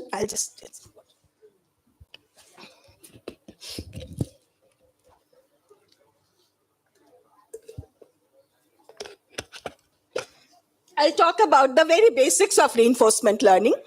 In reinforcement learning, so then the basic form, we assume that the underlying model of the system is a Markov decision process, where at a particular point there is a state, and when you take an action, the system changes state in a manner which is stochastic, but which is Markovian. That is, the next state is not fixed, is not necessarily fixed, not deterministic. It may be stochastic, but it only depends on the current state and the action. So, and you receive a reward. For example, if there's more production, there's more reward. If there is more pollutants produced, then there is penalty. So reward and penalty are there. Policy is how the system is behaving. When you're controlling the system, what are your control actions? So you are trying to understand that each state, what is the action that you should take? That is the policy. That is what you want to learn. And your objective is given by a value function. Value function combines the reward and penalty that you get into a function which you want to optimize. And the policy that you have to decide is that action at every state so that this value function is optimized. So for this, the underlying model is taken to be a Markov decision process, which has states, actions, rewards, transitions, and value function. And the way you construct the value function, there are different ways. One of the most popular type of value function is the discounted sum. So R0, R1, R2 are the rewards / penalties at different time steps. And they are added by taking a discounted sum. So the reward now is not discounted. The reward next time step is discounted by gamma, next time step by gamma square, where gamma is a number between 0 and 1. So this is your utility function which you want to maximize. And the value of a policy at a state is the expected utility. Why expected? Because the system is stochastic. You don't get exactly the same output when you give the same input, but it behaves in a stochastic manner. So you want to do the expected utility. Now, there are various reinforcement learning algorithms. One of the offline, what they use is offline reinforcement learning. What is that? They first, based on the data that they have, offline data, fixed data, you learn a model. Basically, the model is an MDP. You learn the parameters of the MDP. What are the parameters? You know the states, you know the actions. You have to learn the transition function. That in this state, if you take this action, what is the probability distribution of the next state? You also want to understand the rewards. In this state, this action will give you this reward. So based on the data, you learn the MDP. And then once you have the Markov decision process, there are some standard algorithms using dynamic programming where you can find the optimum policy of an MDP so that at every state, you can maximize the value function. And for that, there are two standard algorithms like policy iteration, value iteration, etc. And we'll talk about this later. Now, for an TPGU that we talked about, the state that they have taken is the chemical property of the coal and sensor data, including temperature, pressure, wind, water volume, etc. So this is the state they have taken. The actions are the key control variables that impact the combustion process. We talked about that. They have taken 70 to 100 different control variables. And the reward function is a weighted combination of combustion efficiency and reduction in NOx emission. And the cost function, they have safety constraints, etc., which are the regulatory norms. Now, based on this, as I have told, they have first, in order to augment the data, they have built a simulator. Even to build this simulator, they have used a data-driven machine learning approach. Okay? Again, I'm not going into the details, but they do an approximated dynamic model to generate future states. And in order to build the simulator, they do not build one monolithic simulator. Rather, for these three different stages, they have used different machine learning models based on the parameters, etc., and using an RNN, LSTM, fully connected network, different types of neural network. They have built the simulator, which is faithful to the data that they already have. But as I said, they may not guaranteed to work well on the out of distribution data. Now, once they have built a simulator, so that's why this is called an imperfect simulator. And they have also, to build a reinforcement learning system, they have a cost critic because they have to, abide by different regulatory norms. So the cost critic to enforce the safety constraints, etc. And also they take into account the risk of the simulator, because when the simulator works on out of distribution data, you cannot trust it fully. So they quantify, they also model the risk. And based on that, they have built a reinforcement learning model which can decide the control actions of all the 7,200 control variables. And they demonstrate in this paper that they have used this control on 4 different large thermal power plants in China, and they have quantified the improvements that they have got. In most cases, they have got a reasonable good amount of improvements by using this process. So this shows that, in the power plant, they have been demonstrated that the use of machine learning has a lot of, people have used it and they have found a lot of benefits, and there are a lot of potential of using further systems. With this, I will stop. Thank you.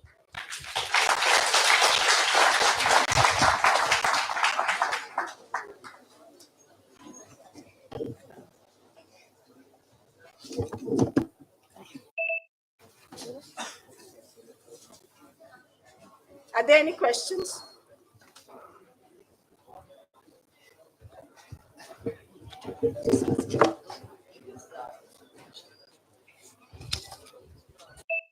Dr. Shorkar wants to know if you have any questions. Or maybe we can have a one-to-one during lunch. Thank you so much. May we now call upon Engineer Ashish Dev, Director, Duragen Energy Private Limited. He joined NTPC in 1985 and he has worked 35 plus years in the areas of erecting, commissioning, and maintenance at various capacities. Presently, he is the director at Duragen Energy Private Limited.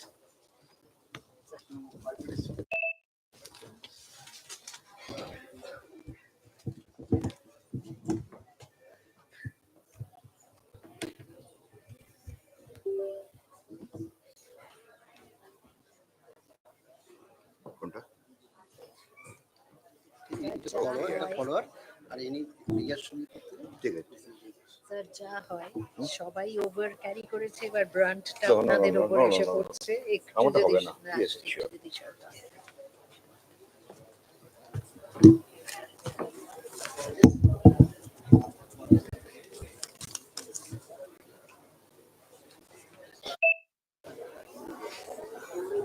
Very good afternoon, friends. Last week, in a conference, the CEO of eBay has addressing to the many company CEO. There, he was telling, quote, if you don't have an AI strategy in your company, you are going to die in the world that is coming, unquote. Means the AI will be a very, very essential tool for all the organizations, and we are here discussing about the thermal power plants. Again, I am very much thankful to the organizers to choose such an futuristic topic and deliberation on that. I am from the power plant side, and just now we are hearing from Madam, who is an expert on AI side. So this platform we can utilize as how better way we can implement this AI in our organization, especially in the thermal power plants. Friends, just this will be my content of discussion. I am presently from a company, Duragen Energy Private Limited, so I'll just tell brief about that. Then AI technology and its applications. Already we have heard a lot of things, and then role of AI to transform the power sector. In Indian power industries, how much AI implication or applications has been done, advantage, area of concern, and presently how much AI implementation as our company can help to the power industries, that we'll discuss, and the way forward. This Durarene Energy, very few words I will tell that we formed this company is a very nascent stage. In the January this year, we have formed this startup company by all the ex-professionals from power sector, energy sector, and mainly the aim to sustain sustainability and productivity and some value-added products. We have a very large number of professionals with us, 4 verticals: energy management verticals, environment verticals, digital transformation and automation verticals, which is related to today's discussion, and analysis, consultancy and audit.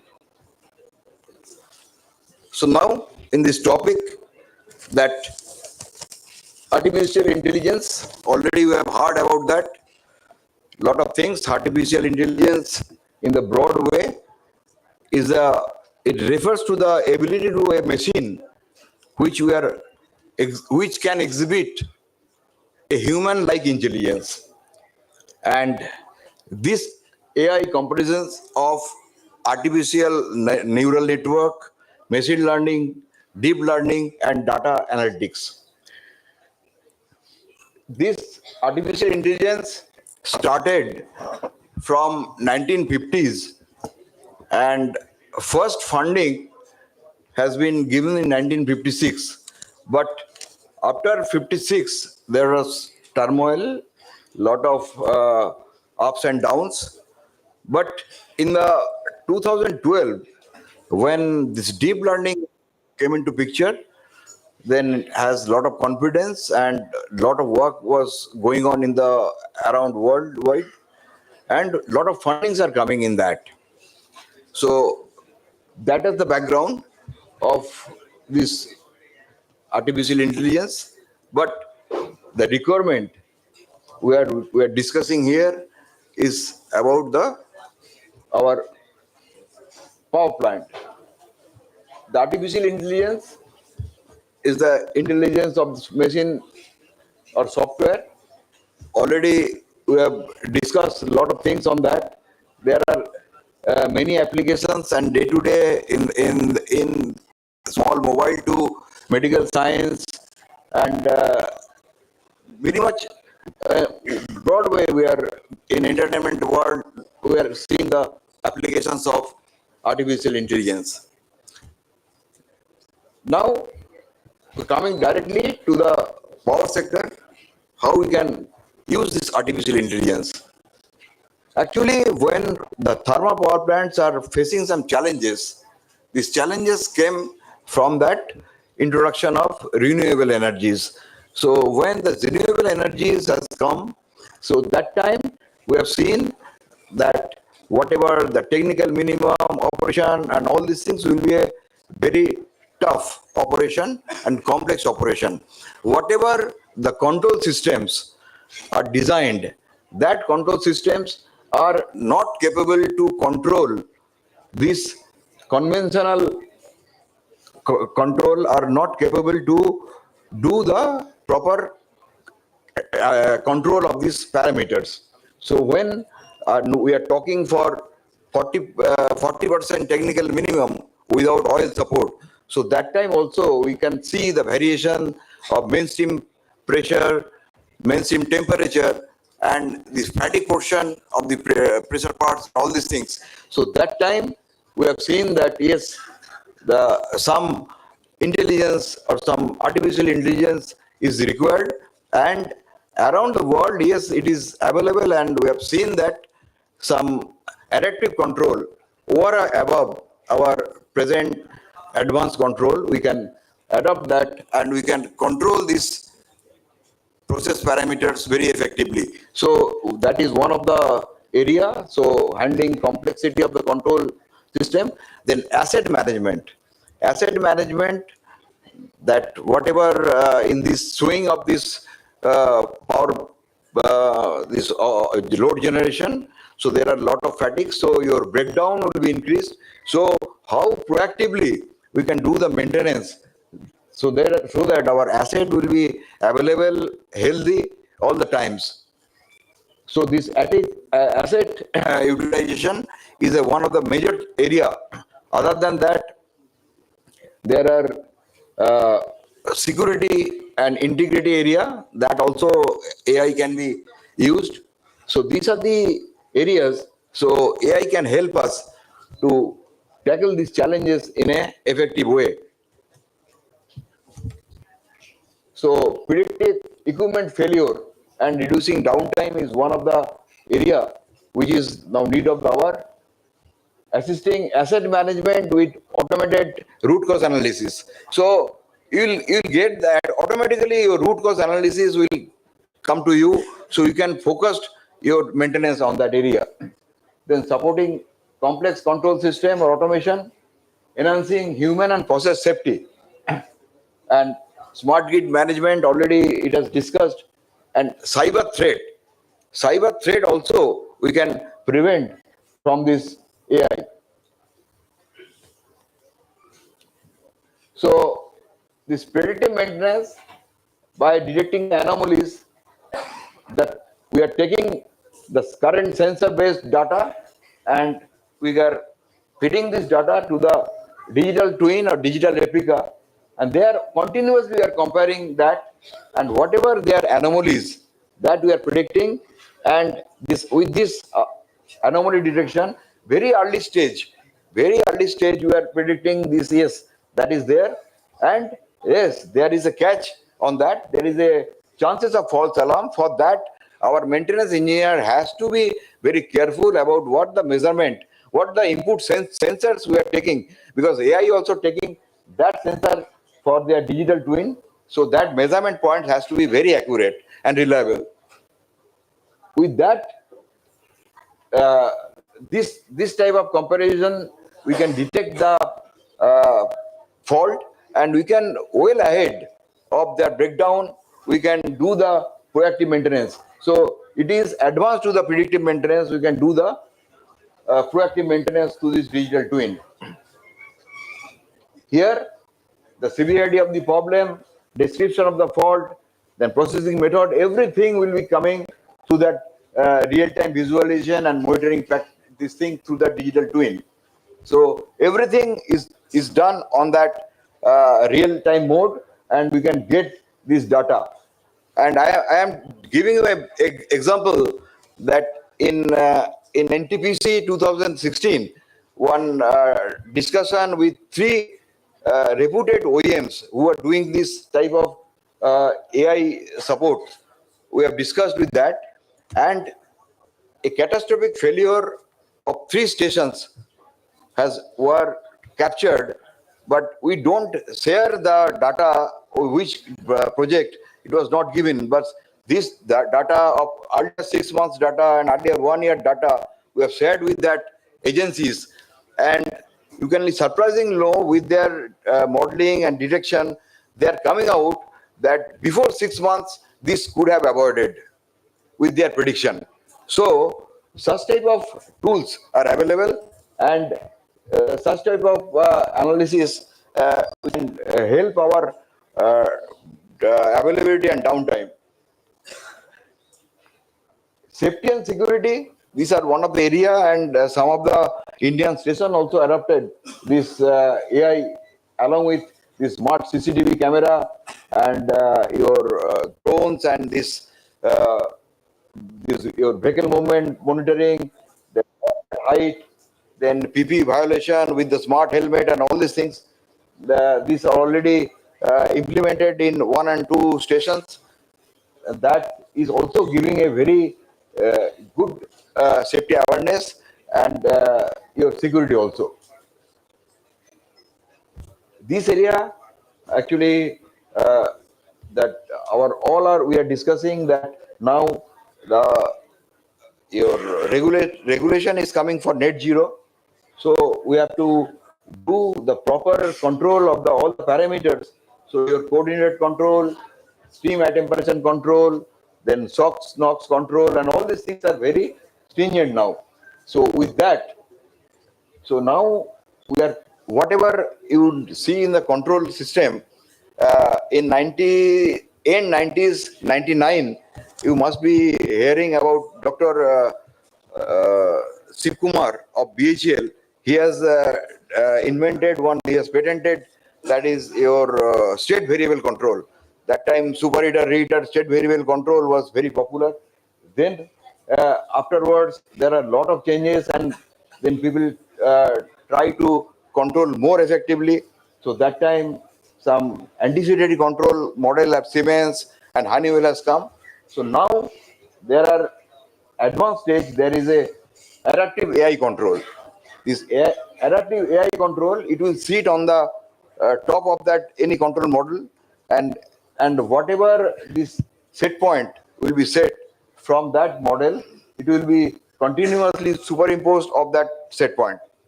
And there you can say the self-tuning AI platform will increase the RAM rate, startup time, reliability, the thermal stress, that is more important, and it will be addressed by all these things. And there are two things, this model can be on premises or on cloud. So that is one thing that I'll come in that whatever that your disadvantage or some doubt in our mind, so that is coming in that. So for that we are at India level, at our power sector in India, we are not at available still now, not able to avail all the facilities here, but very piecemeal basis, some of the applications are already there. So Indian industries, the real-time safety violation detection are there. What I am telling, it is already there in the night, day and night, 24/7 basis. Then automated anomaly detection system of asset through drone. There mainly heights. Then your ASDIC monitoring, any defect in ASDICs, all these things are monitoring through that. Then AI ML based advanced pattern recognition for predictive maintenance. So already some of the major organizations like Tata Power, then Rosa Power, they are already using this advanced pattern recognition. It is having a very big for power and for AI, and they are using this technology. And this technology actually, what they are telling, it is very advanced stage of alarming. When DCS alarm is giving as a static value of DCS alarm is there. However, every time this advanced pattern recognition is making equipment wise generating the patterns, and whenever the data of this measured value and this predicted model value is there in a deviation, and this deviation is more than the threshold, immediately it will give a anomaly, or you can say it's a alert. From this alert, if you attack that, you can see that in one of the incident, one ID fan, normally what we have seen, the ID fan bearing temperature high alarm is 95 degree, whereas in one of the Tata Power I have visit, that this ID fan detect the alarm at the time when it is crossing 65 degree. So that time our maintenance engineer has got a window and attack on that equipment, and you can save the money and save the breakdown. So in that way, that company is daily at the 24 hours basis, one report they have generated, avoidable cost on breakdown. And if you see this avoidable cost and breakdown is so much, so this, if you put your this AI technology or APR, your payback period is only 2 years. So this way it is there. Then what we have discussed about digital twin. So this digital twin now is based on boiler, turbine, everywhere you can make a digital twin and continuous train the digital twin, and from that digital twin it will get the feedback to the boiler, and it is very, very useful for combustion tuning, combustion optimization, as well as when you are doing a good combustion control and combustion tuning. So your emission level, and all these things will be come down automatically. Mill dual digital twin is very effective, and HP piping also. Then some of the power station already using this AI based boiler tube early detection system.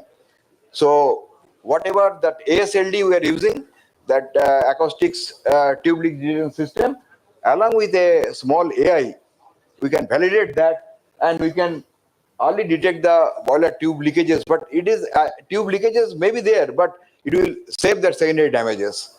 So in the early stage, you can attend the tube leakage, and we can save the secondary leakage.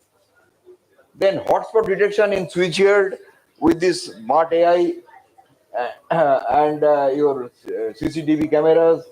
Then another area in India, we are using that cold stock management and the firing, the instantaneous firing and sprinkling through that smart AI-based cameras. Then training module also, AR augmented reality and virtual reality based training module for particularly during the overloading time, particularly this VR module of turbine. It is very, very useful.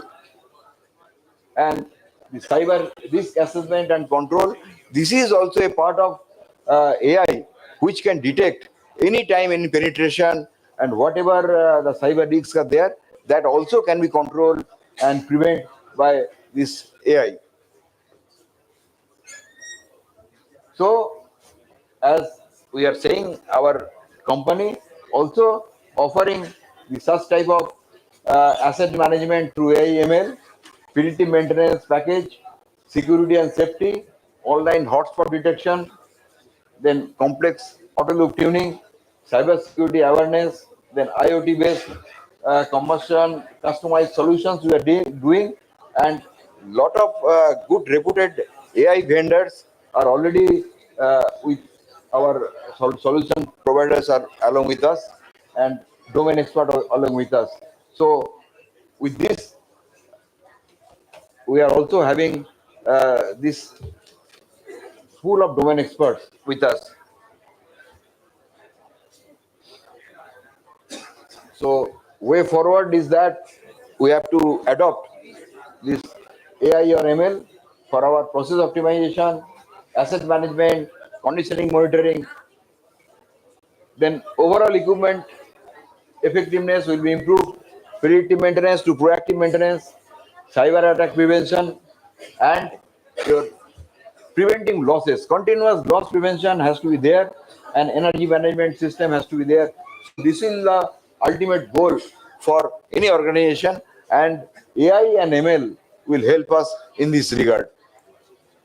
So I think with this, thank you everybody, and thank you.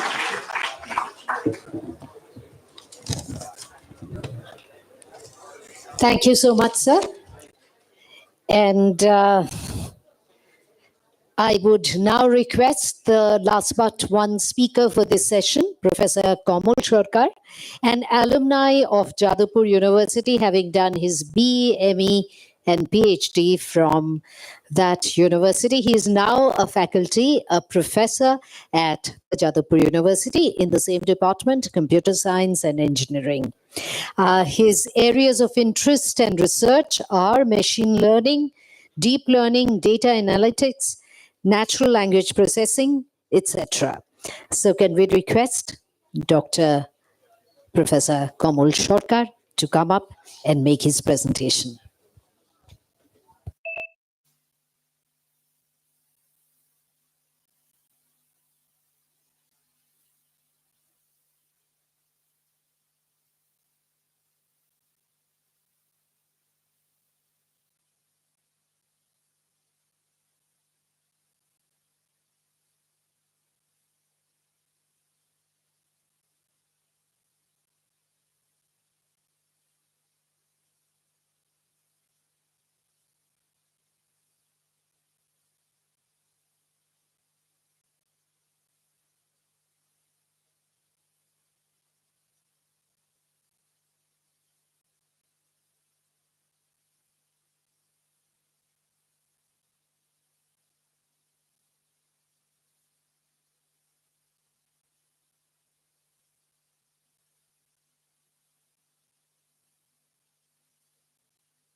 লাগিয়ে দিয়েছো?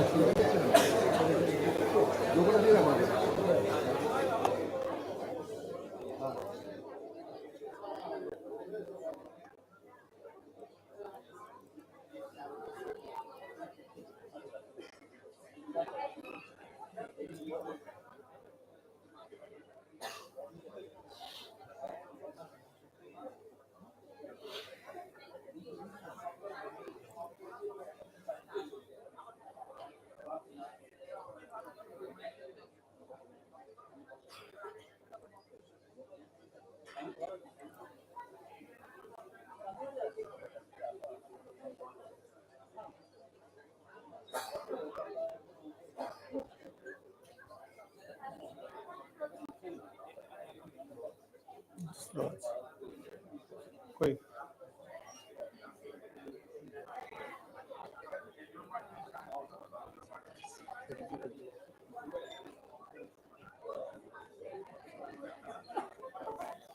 ঠিক আছে না?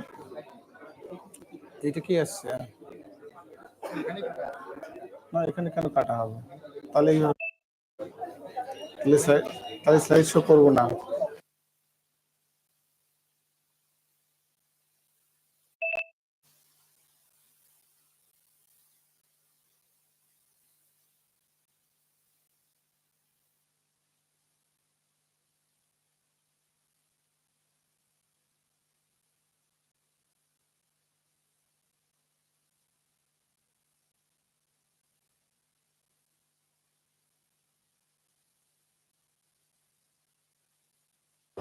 Hello, এটা on করা নেই বোধহয় নাকি?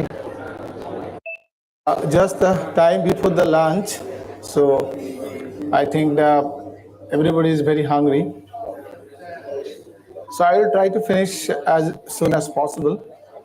So initially, I want to make my honest confession that my area of research is not the power engineering or power science. I'm actually belonging to the AI machine learning domain. So I will give you some idea in this area, that is the renewable energy forecasting using machine learning and deep learning.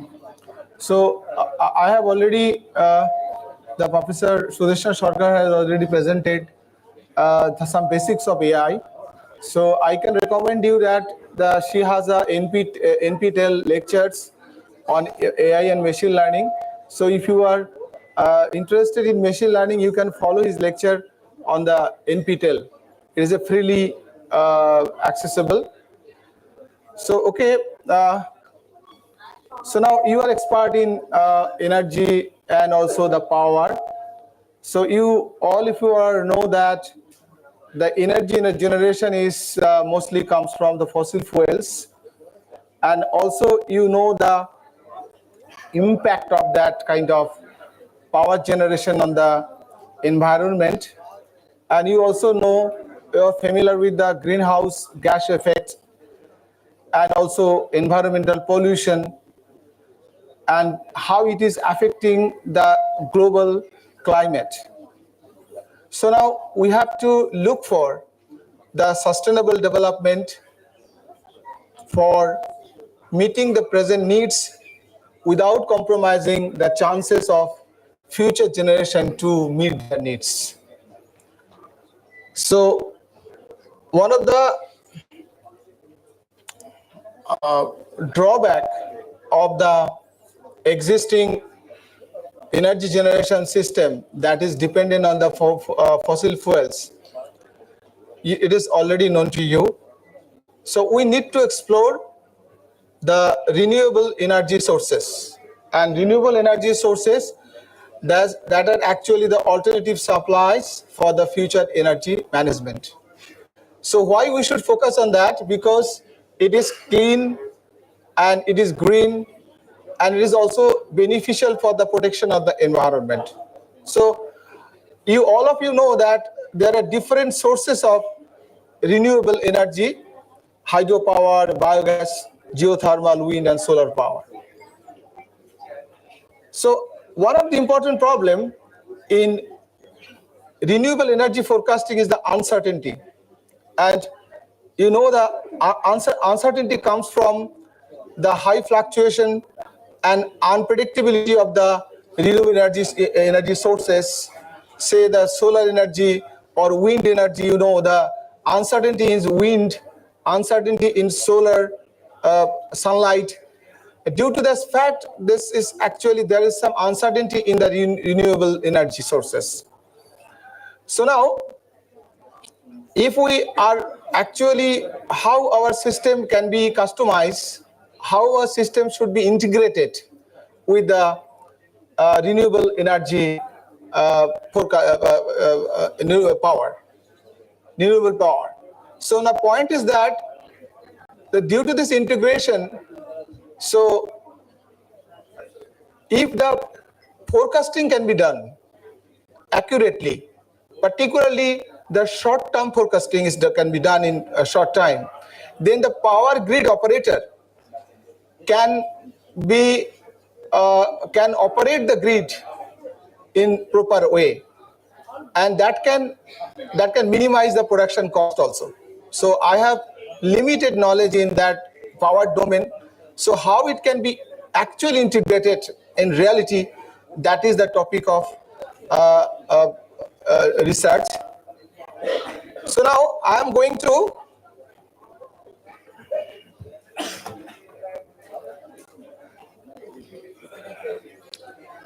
so what was the actual different types of algorithms which is actually applied for the renewable energy forecasting? What were the earlier methods before deep learning or machine learning? So earlier methods were the physical methods and the statistical methods. The physical methods actually depends on some physical laws, some equations, and say for example that Doppler effect. Doppler effect is nothing but that can be represented by some equations. So that was actually depended by some mathematical equations. And a statistical method, say for example autoregressive integrated moving average. There is an ARIMA model that is very popular in forecasting domain.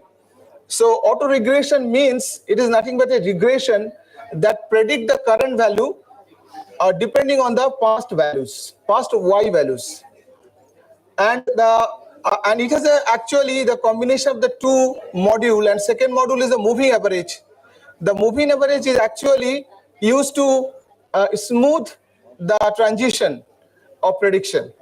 So by combining this model, both model, the ARIMA model can be actually applied. But one of the drawback of this ARIMA model is that is actually dependent on a single variable. But sometimes the forecasting does not depend on the single features or single variables. And so we have to depend on the machine learning and deep learning methods, which is my today's focus. So what are the drawback of the physical and statistical methods? So it does not work well for the non-stationary data. Non-stationary data, it does not work well for the cases where the data is a high dimensional and the relationship between the input feature and output is complex and nonlinear. So in that case, this physical and statistical method is not actually, the existing method is not applicable. Just to look at the figure, you will see that this is a stationary data. It is periodic in nature, and so it is a mean, the what is called the stationary data. Stationary data means the mean and variance is constant. But in case of non-stationary data, the mean and variance is not constant. It is variable with time. So for the non-stationary data, the ARIMA models that I have mentioned or the statistical existing model is not applicable. That is why we have to go for the machine learning and deep learning model, which is more powerful for handling the high dimensional data, and also it is very powerful to learn the relationship between the nonlinear relationship between input and output. So now I have observed that in this domain of forecasting, is most of the work, research work, is actually nothing but a supervised learning.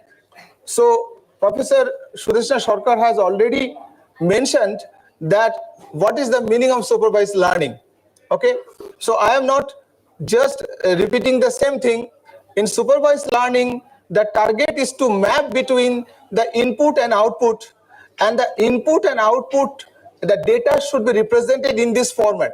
Just to look at this format, the data should be represented in this format. This is the input and this is the output, and this is the input, this input output pair that should be given as a training data to the model, and model will automatically learn the relationship between the input and output, and how this input and output are actually related. That will be automatically learned by the machine learning algorithm, and the corresponding model will be given as an output.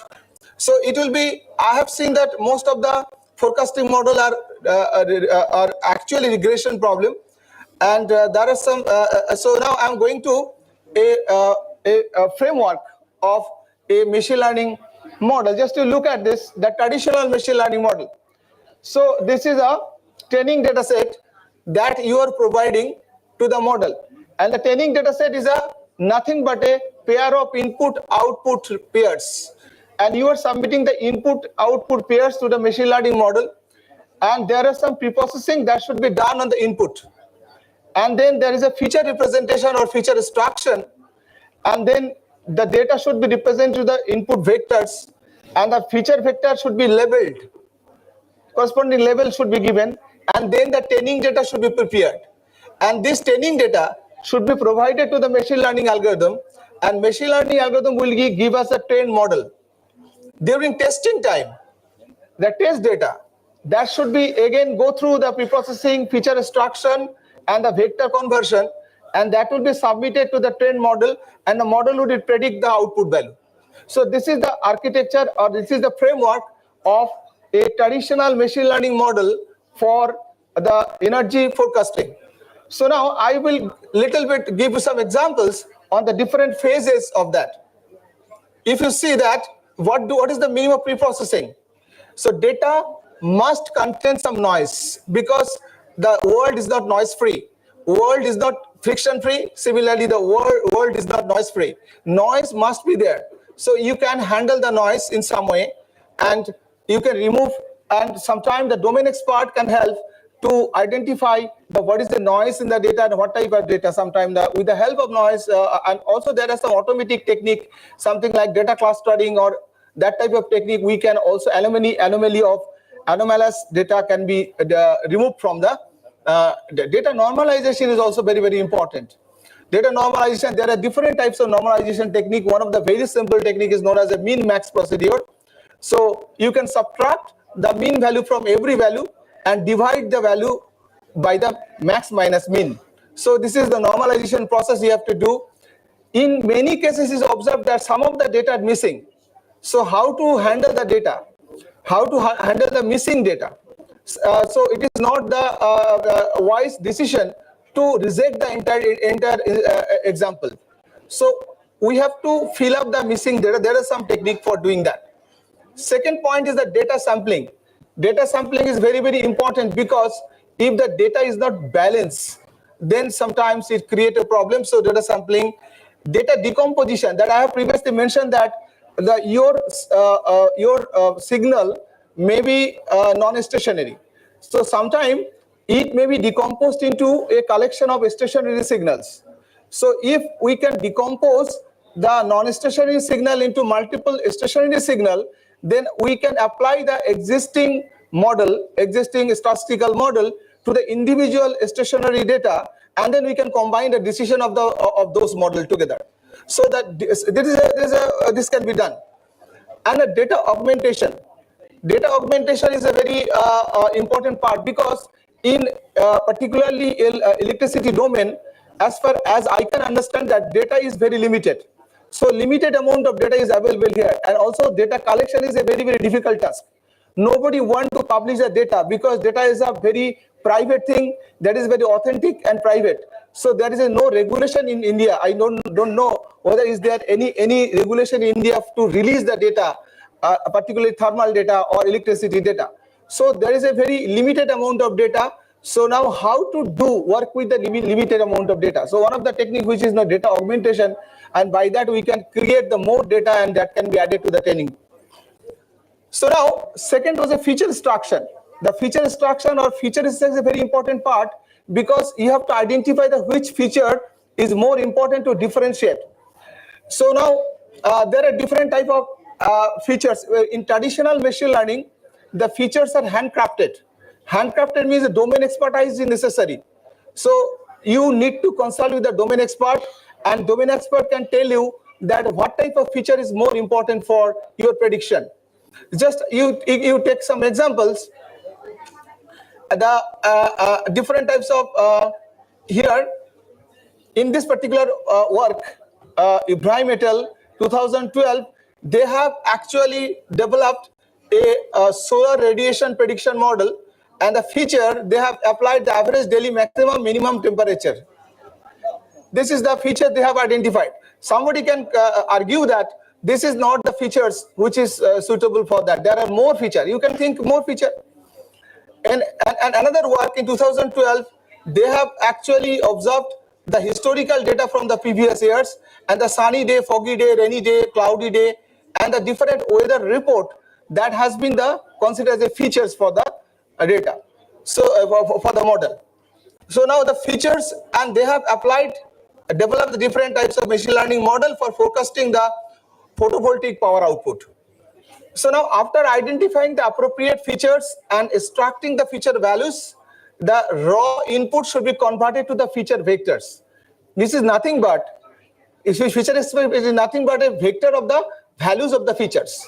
So we have to collect the vector of the values of the features. And now you just go through, it is a summary of some of the work that I have identified and the features that has been used. So I have already mentioned the Ibrahim et al. And he has already used this type of features. And another work you see, the wind power prediction, that was a work is actually done in 2021.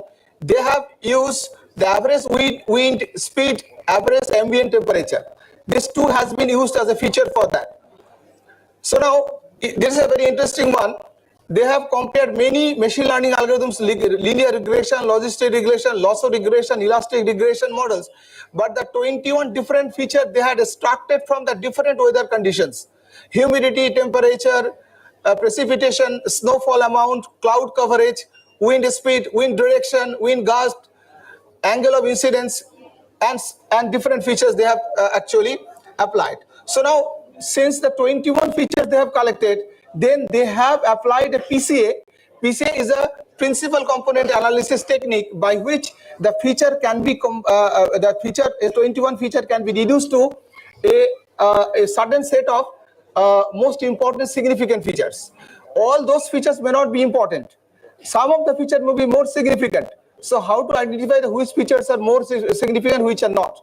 So PCA can help us to identify the more significant features from the given set of features. So, and finally, it can produce some uncorrelated features, which is obviously less than the dimension of 21. So in this work, they has applied this kind of features. So another work you see, the machine learning model, in this 2016, this work has been carried out. So they have used the hidden Markov model, and also they have used this model for short-term solar irradiance. I know that you know the meaning of irradiance, the power per unit area. So short-term solar irradiance prediction. So the different type of the features they have used, the solar and weather information collected using sensor. They have set up the different type of sensor, and that sensor data that is being sensor output actually used as a features. So now another model, the same research group, 2022, they have used the support vector regressor. Support vector regressor is another machine learning model, and they have used the two types of features: irradiances of sunny and no cloud days. So they have taken a series of days, some sunny days and some cloudy days, and they have calculated the irradiances, and this data has been collected. And using the data, they have trained a SVR or support vector regressor, and then they have been able to achieve the better performance than hidden Markov model. Although the hidden Markov model is a very interesting model for handling the sequential data, instead the SVR, they have shown that the SVR perform the better the SVM. So another work is 2022. They have used the two different model. One is a support vector regressor, another is a random forest regressor, and they have also applied for the short-term solar irradiance prediction, and they have also used the solar and weather information collected using the sensor. And they have also shown that the support vector regressor are performing the better than the random forest regressor. So in this particular work, it is clear in this small survey, the support vector regressor is a better model for predicting the different types of energy forecasting. So now I am going to the deep learning. So the deep learning is actually, if you have to say anything about the deep learning, I have to say initially mention the neural network. So a neural network is actually a category of machine learning model that are actually inspired by some biological neural networks in the human body. So it has a different components: input layer, output layer, and also the number of hidden layers. And ANN can be applied for classification and regression, but in case of forecasting problem, particularly energy forecasting problem, obviously we will actually rely on the regression, ANN for regression problem.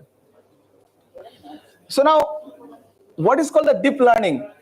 What is called the deep learning? It is nothing but a neural network. And according to the Andrew Young, a ANN having more than 2 hidden layers can be called deep neural networks. So this is the basic definition, but in today's world, there are different sophisticated deep learning models are there. That is a convolutional neural network, LSTM, long short-term memory neural networks. That are the different types of the networks which is suitable for forecasting, energy forecasting. I will show you some example of that. So what is the actually utility of this kind of model? It can learn very complex relationship between input and output. By increasing the number of hidden layers, we can learn more complex function. So the complex function is nothing but a mapping from input to output. So actually this kind of neural network is actually can help us to learn the complex relationship between output and input and output. So now the complexity may be controlled by the increasing the number of hidden nodes and number of hidden layers. So that is the beauty of this model. So just to look at an example of neural network, how does it look like? It is actually a shallow neural network. It is a shallow because it has a 2 hidden layer. Just first layer is the input layer, and second layer is the output layer, and there is a 2 intermediate layer. So this layer, this model can be trained using a algorithm. The name of the algorithm is a backpropagation algorithm. Using this algorithm was actually invented by Rumelhart and the Hinton in 1986. And using this model, this model can be trained. So you have some input vector and you have some output vector. So if you submit some input and if you pass through the network, you will get some output. Now, by comparing the input and output, you will get some error. So now, depending on the error, you adjust the weight. And there is some forward pass and there is some backward pass. In the forward pass, you are submitting some input and you are getting some output, and you are comparing the predicted value and the desired value, what you want to have here. So you are getting the error. So depending on the error, you are adjusting the weight. Every connection has a weight. This connection has a weight, this connection has a weight, and this is known as the model parameters. So this model parameter should be adjusted through forward pass and backward pass, forward pass and backward pass.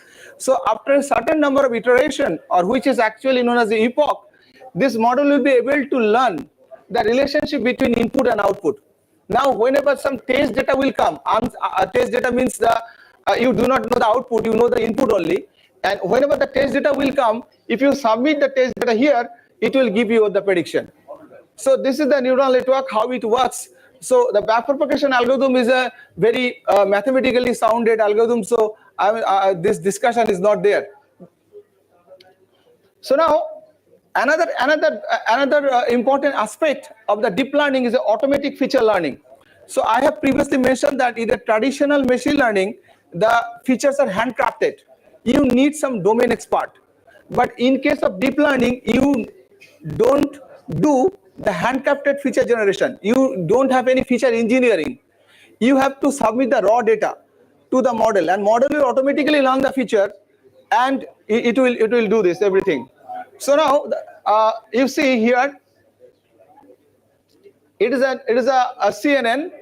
So there are it is known as a convolutional neural network. So convolutional neural network can be of two types. It can be 2D, it can be 1D. So 2D, if your input is 2D, then you have to apply the 2D CNN. If your input is 1D, then you have to apply the 1D CNN. So for the image analysis, we apply the 2D CNN because image is a two-dimensional data. But forecasting, our data is a one-dimensional. So since the forecasting data is a one-dimensional, we have to apply the 1D CNN. So if we apply the 1D CNN, the CNN has a different types of layers. This is known as a convolutional layer, this is a max pooling layer, this is a flattening layer, and this is the neural network. So if the input data is submitted, there are different type of filters. The filters are actually work on the input to detect the features. The filter is nothing but a certain kind of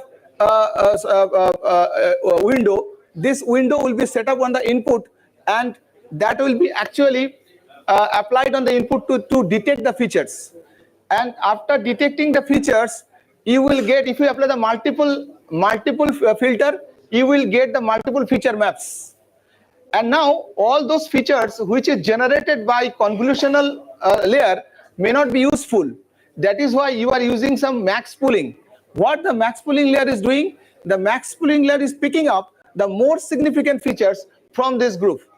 So now after that you are apply the pooling. So you are selecting the more significant features from this section, then you are concatenating them together for flattening layer.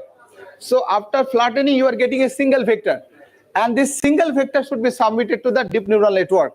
I mean, it is a fully connected neural network that I have shown you earlier, and then you will get the output. So obviously, in case of regression problem, the output should be 1. The output should not be 2. It is a classification problem. Output should be 2, but there is some mistake here. In regression problem, the output should be 1 because it is a y value only. We have only one y value. So this portion is actually known as an automatic feature extraction, and this portion is known as a classification. So you see that in case of deep learning, that it is automatically learning the feature from the raw data. You are submitting the data, and this portion is actually learning the feature from the extracting the feature from the data, and this is the classification part that is actually applying. So now here's another model, the CNN LSTM model. So CNN LSTM model, you see there are another two kinds of network. This is a CNN and this is a LSTM. So CNN is a neural network that is focused on the local information, and LSTM is a neural network which is known as a long short-term memory network that is more suitable for temporal data processing. I mean, in case of forecasting, the temporal information is very, very important, and the LSTM is very, very useful for processing the sequence data. So forecasting data is nothing but a sequence data, and the time is an important factor, and temporal information is an important factor. So using the CNN, we are doing the feature extraction, but using the LSTM, we are actually focusing on the temporal information. I mean, and long-term dependency. So that is why by combining this model, the CNN and LSTM, the performance of the forecasting can be improved.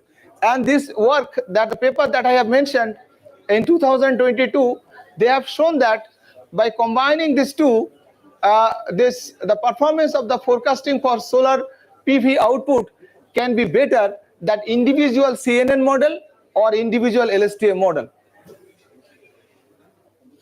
So now, this is more efficient. CNN LSTM model is more efficient compared to the individual LSTM model, but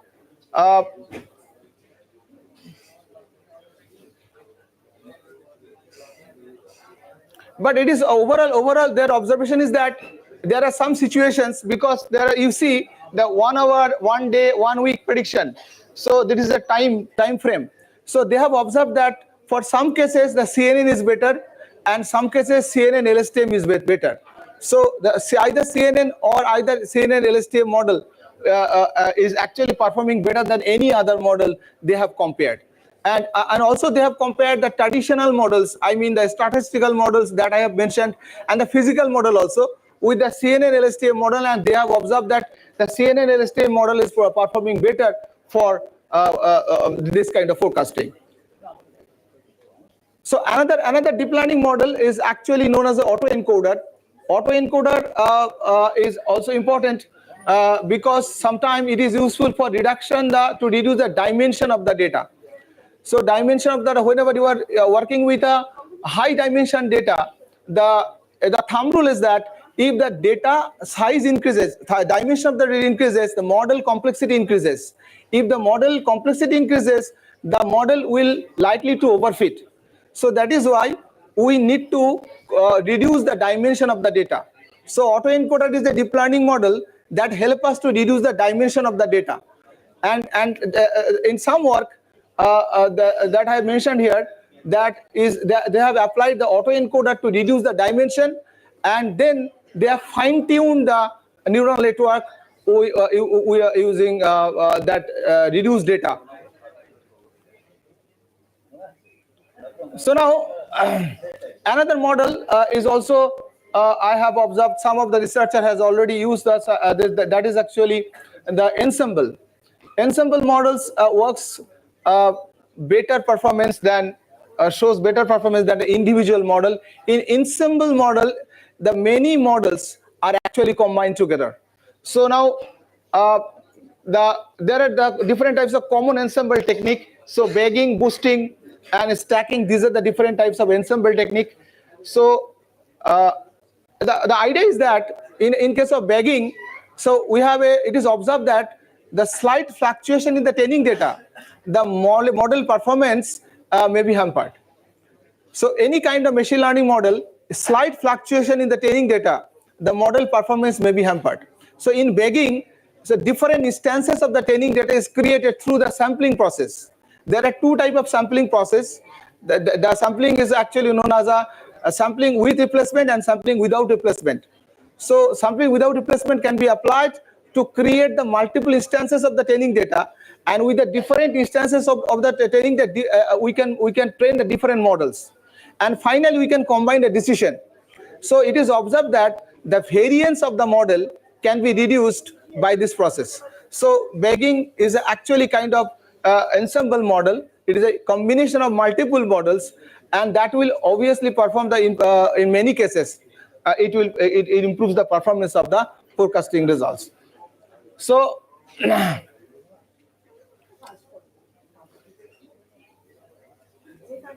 LSTM and CNN that I have previously mentioned, it is also a kind of ensemble model, because LSTM is a deep learning model and CNN is a deep learning model. So whenever we are combining the both, so then they are improving the performance. But whenever we are going to combine the different types of model, we should keep in mind that the model should be complementary. I mean, the one model will help other. So no, it is not that the model A is better and model B is also better, and if we combine them, both will be better. It is not always true. So whenever we have to combine the model, then we have to think about that whether they are complementary to each other. So an excellent survey can be observed. You will find it is on deep learning and machine learning for power forecasting. It is available on the. So now the limitation and challenges. So I have already mentioned that one of the important limitation in power domain is the limitation of data. I mean the scarcity of the data. I am not sure that what amount of data is actually available in India. I did not find any website, and I did not find any website where from the electricity data or power data is downloadable for research. I did not find. Not only that, I have observed that there are different type of data exchange protocols. So I'm not sure about that, whether is there any data exchange protocol in the India, and whether the government organization are thinking about that, because this power data is a very private data. So obviously data is a very big issue for developing machine learning model for any kind of power operation or power generation. So, and second one is a data quality. Data quality is very important. I am getting some data and without thinking about the quality of the data. So quality of the data should be obviously data should be quality. Quality data is very time consuming and difficult to collect, and data must be authentic also. And any deep learning model is actually data hungry. So if you don't have a huge amount of data, don't think about the deep learning model. So I have a small amount of data, 20 or 30 data. I am thinking to apply the deep learning model.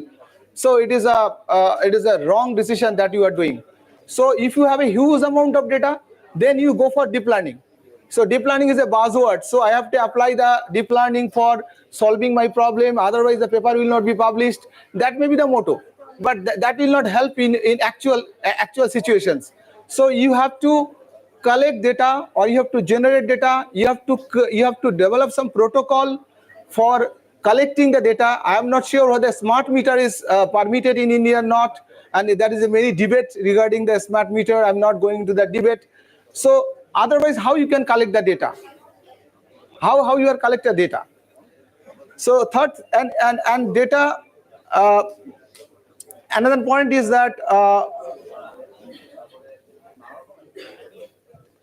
And second challenge is that how to deploy the deep learning model is a real-time application. Okay, because in a laboratory, somebody can develop some forecasting model.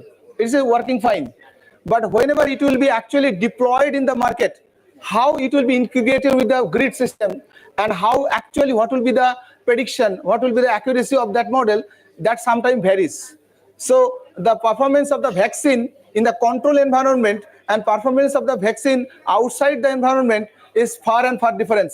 We have already know that what is the efficacy of the vaccine during pandemic period. So it is something like that. The deep learning model or the machine learning model that you are testing or you are developing in your control environment, and whenever you are going to deploy in the actual situations, the performance may vary, because there are some other factors associated with that may not be in mind at the time of designing the system.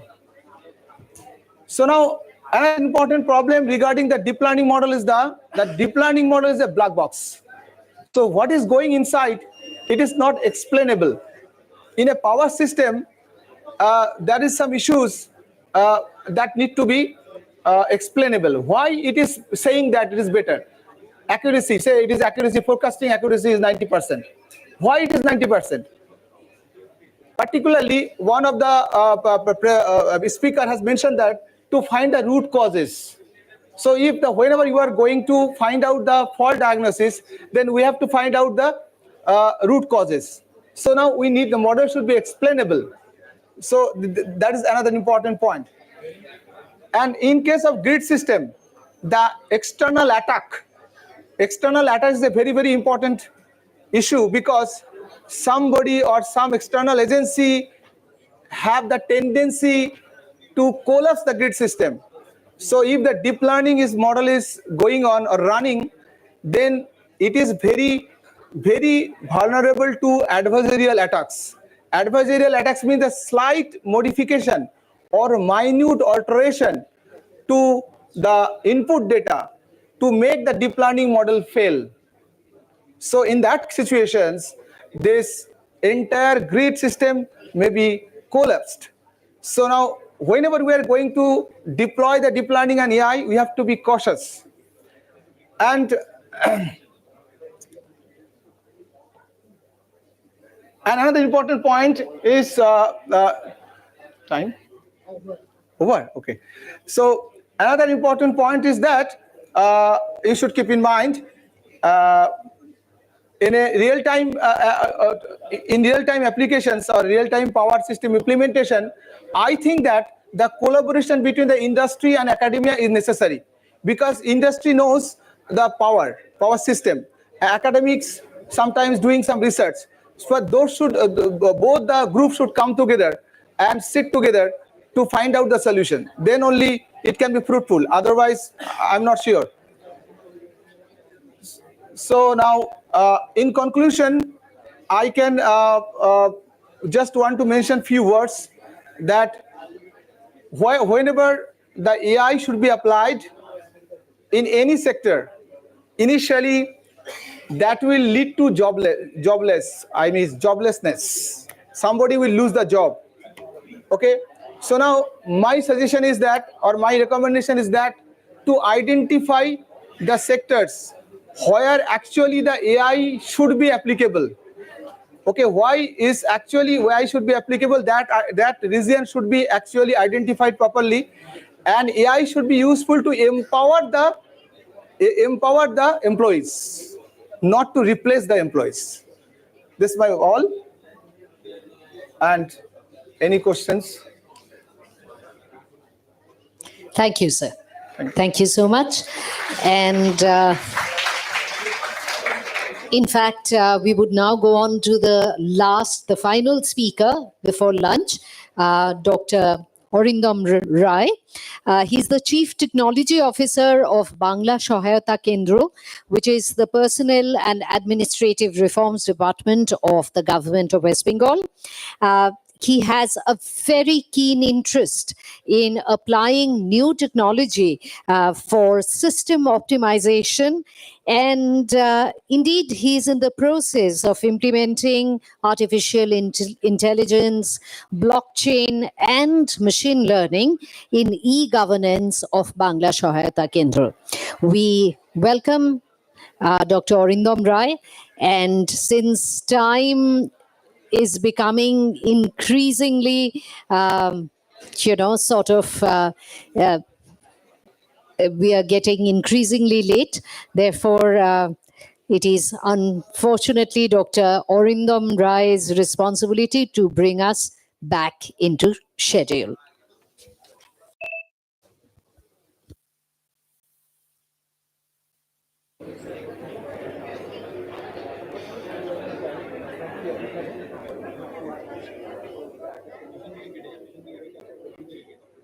Hey, hello.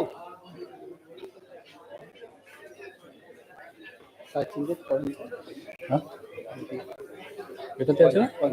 ওটা side change. হ্যাঁ ঠিক আছে, pointer লাগবে। Hello, আচ্ছা এটা তো চলছে না? Okay, very morning and even good afternoon together, I'm saying, because almost we are going to around 2 p.m. Okay, let's start. I'll be discussing about this intelligent renewable energy, how we can use this. But we are having a multiple or different level of students and different stream of students. So I prepared my presentations in such a way so that everyone can be easily understandable. Let's coming down to the directly topics. Why we use renewable energy? What's the process? How the smart grid uses the AI?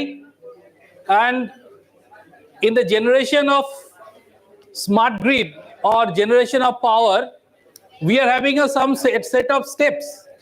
So only we can explain about the generation. So the renewable energy, we know these are the benefits. We are having a lot of benefits are there in a renewable energy.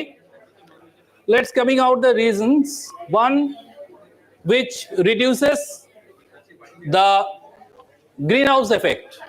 Second, we reduces the climates. That also affects the environments. Then also in the energy diversities and the portabilities. Now we are coming down how we can increase the differences. Say in 2030, probably we'll be able to equate with the renewable energy and the traditional energy. Let's coming down to the some of the important things that when we are going for the generating of the renewable energy, what are the main core things? Number one, that we have already explained, that it's the power grid, or in the photovoltaic cells and the power cells, solar panels. Second one, we can use this wind. Third one, we can say there are the some of the aspects what we can go forward with the hydro energy. See, we are not called commonly familiar with this hydro energy. It is there in the underground of the water. Now we can go forward with this energy, with the geothermal energy. Now I'll be showing you where the geothermal energy works over there. See, in the geothermal energy, internal thermal, we can retrieve that one, and the hot water and the stream we can pass for the generating of the power systems, but it is already there. It's not like that it's in a hypothetical image. It's already there. Our India government has already initiated this one in Ladakh, in the Pugra Valley. It is already available. Now they are already started this. Very shortly it will generate the power. Now I am coming down to the, these are the several energies. Now I am coming down the grid. How the smart grid works. There are the 6 different components in overall. We can have it. But in the all these 6 grids, these 6 components, this is a metered advantage of the advanced meter infrastructure, two-way communication. That is very important. That how the two-way communication works, that will show over there. Then there some control is required over here. Then renewable integration. See, here you can see. Let's see this image, how it works. There is a generation plant. From the generation plant, it comes to the grid and to the house. When it is coming down, it is in a one way. In this one way, we cannot use. In the one-way communication, we cannot use this artificial intelligence or anything else. It is in a complete manual process. But now, if anyone is using this one, we need some information should be retrieved from the home. But how it comes down, then some reverse information should come to the power generation system so that it can manage this distribution.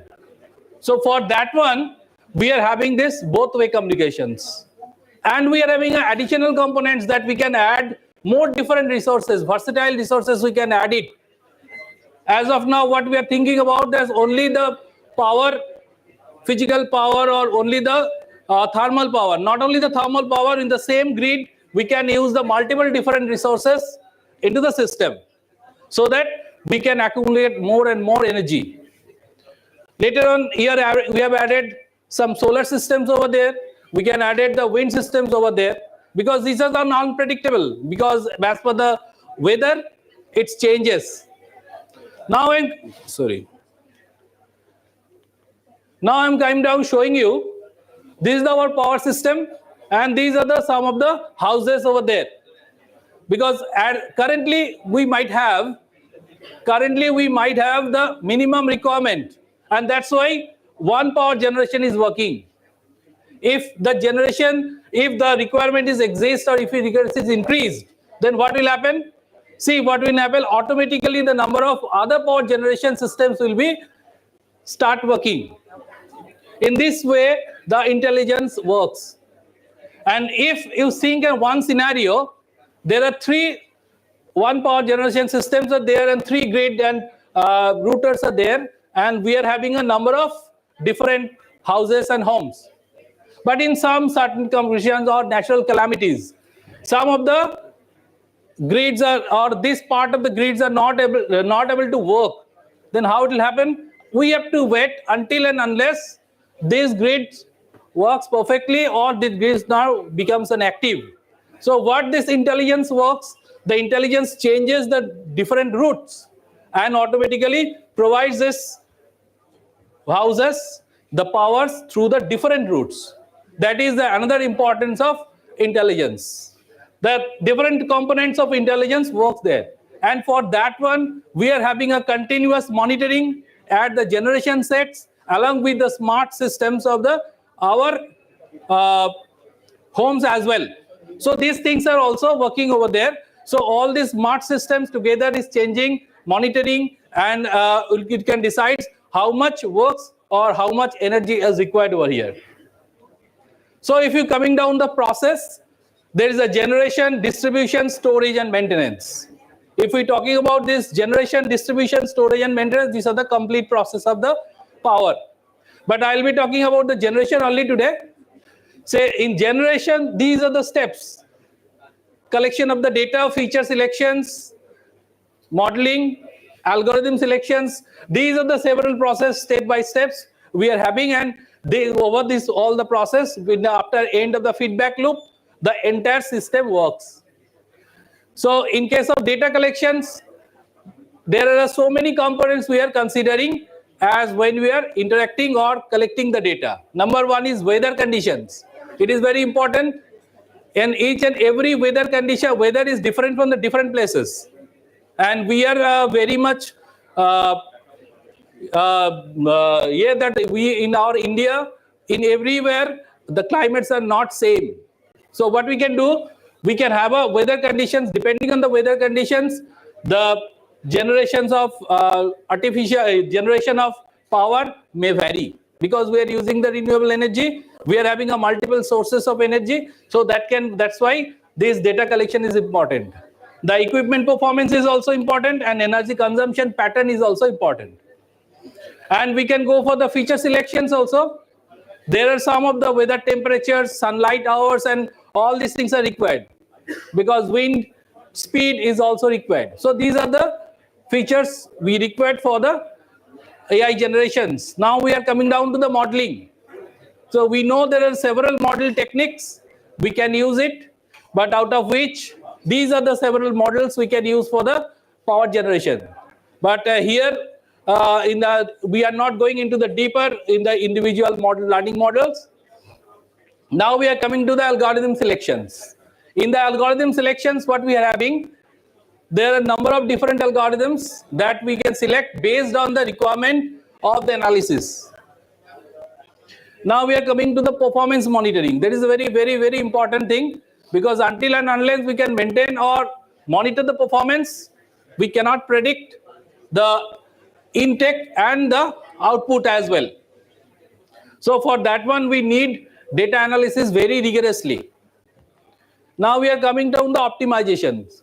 Optimization is very important, because until and unless we can optimize, because there might be a number of parameters, so all the parameters are conflicting together, or more than a number of parameters we are having.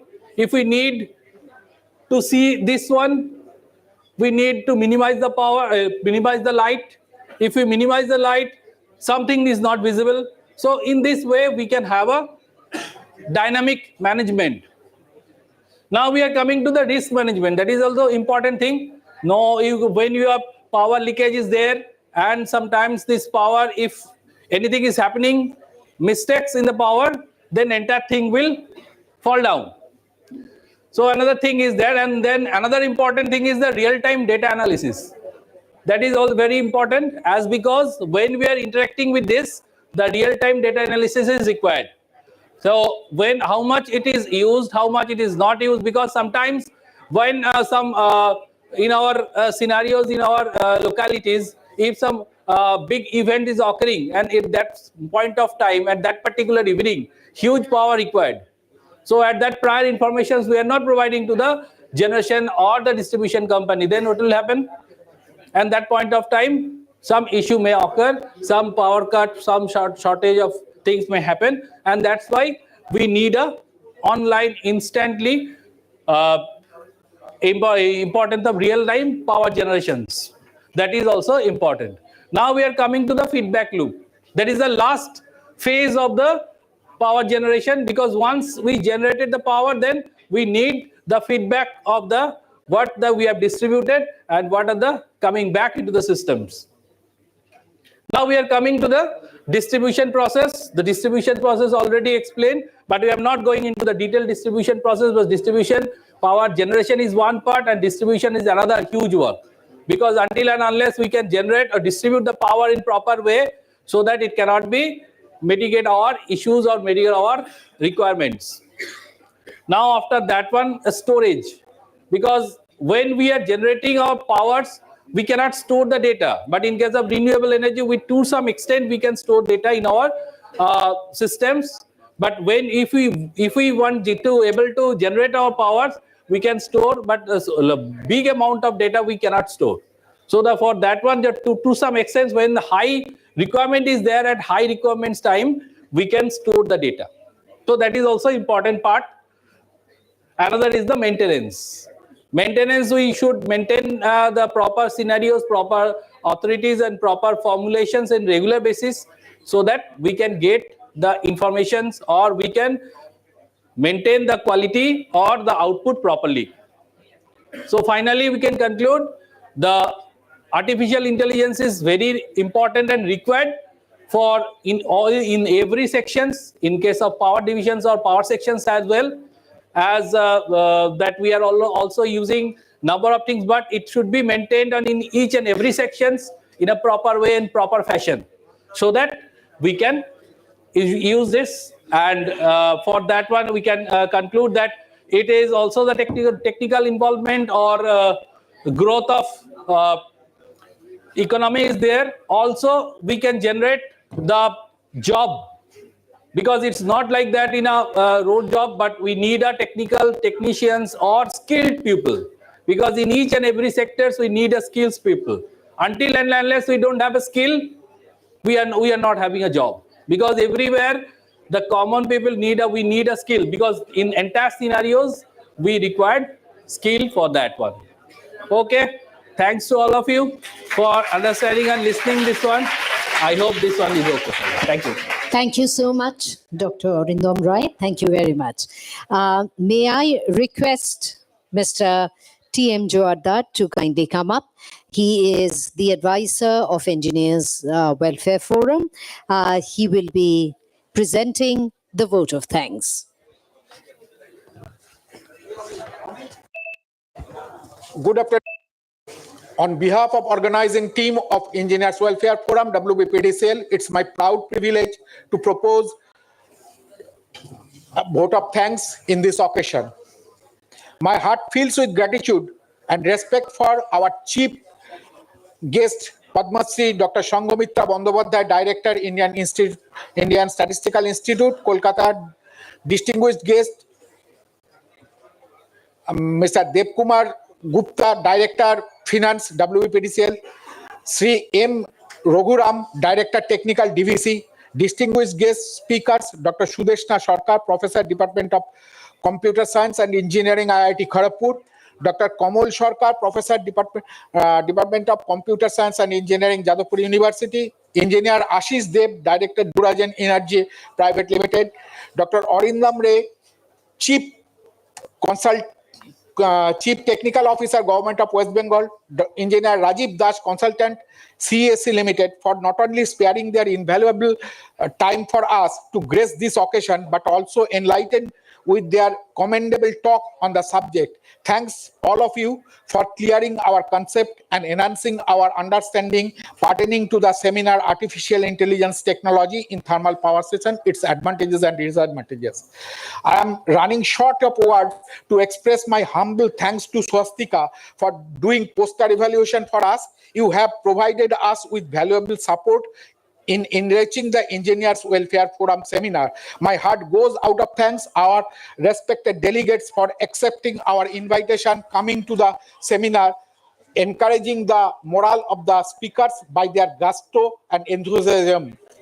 Without your kind presence in the seminar, we would not have accomplished what we had dreamed for.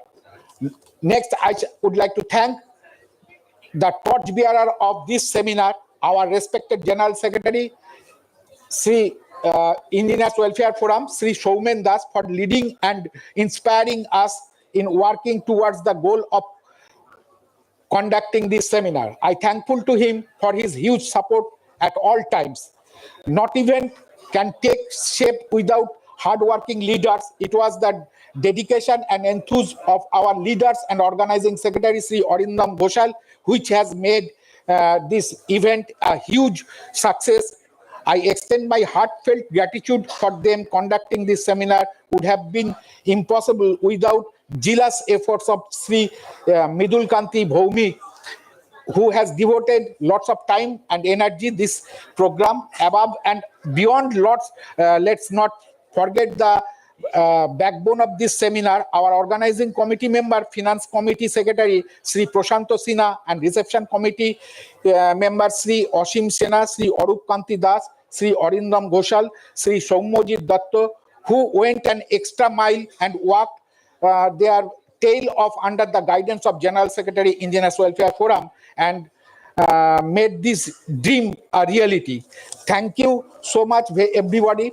Furthermore, let's have a special recognition for all volunteers providing their help at the registration counter. I am very much thankful to the sponsoring agencies WBPDCL, Bengal Naturals, AIA Engineering Limited, DVC, WBACDCL.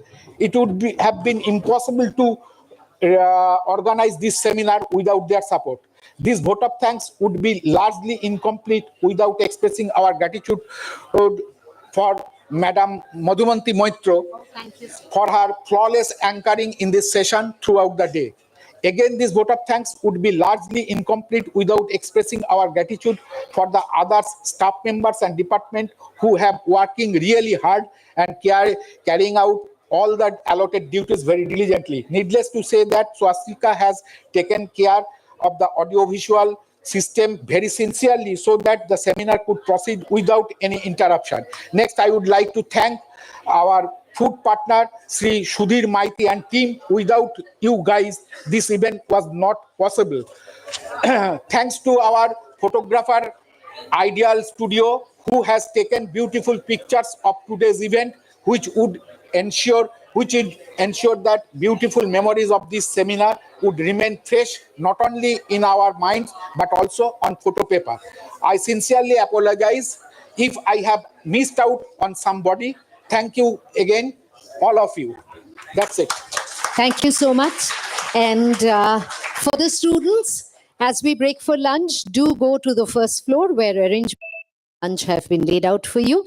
And for the rest, you can proceed to the fourth floor. After the lunch break, the students are going to literally have the floor. They are going to have an open session, and that is surely going to be one of the most vibrant, important, and significant sessions of the day. So do come back and bring all your post-lunch energy to the open session afterwards. Thank you.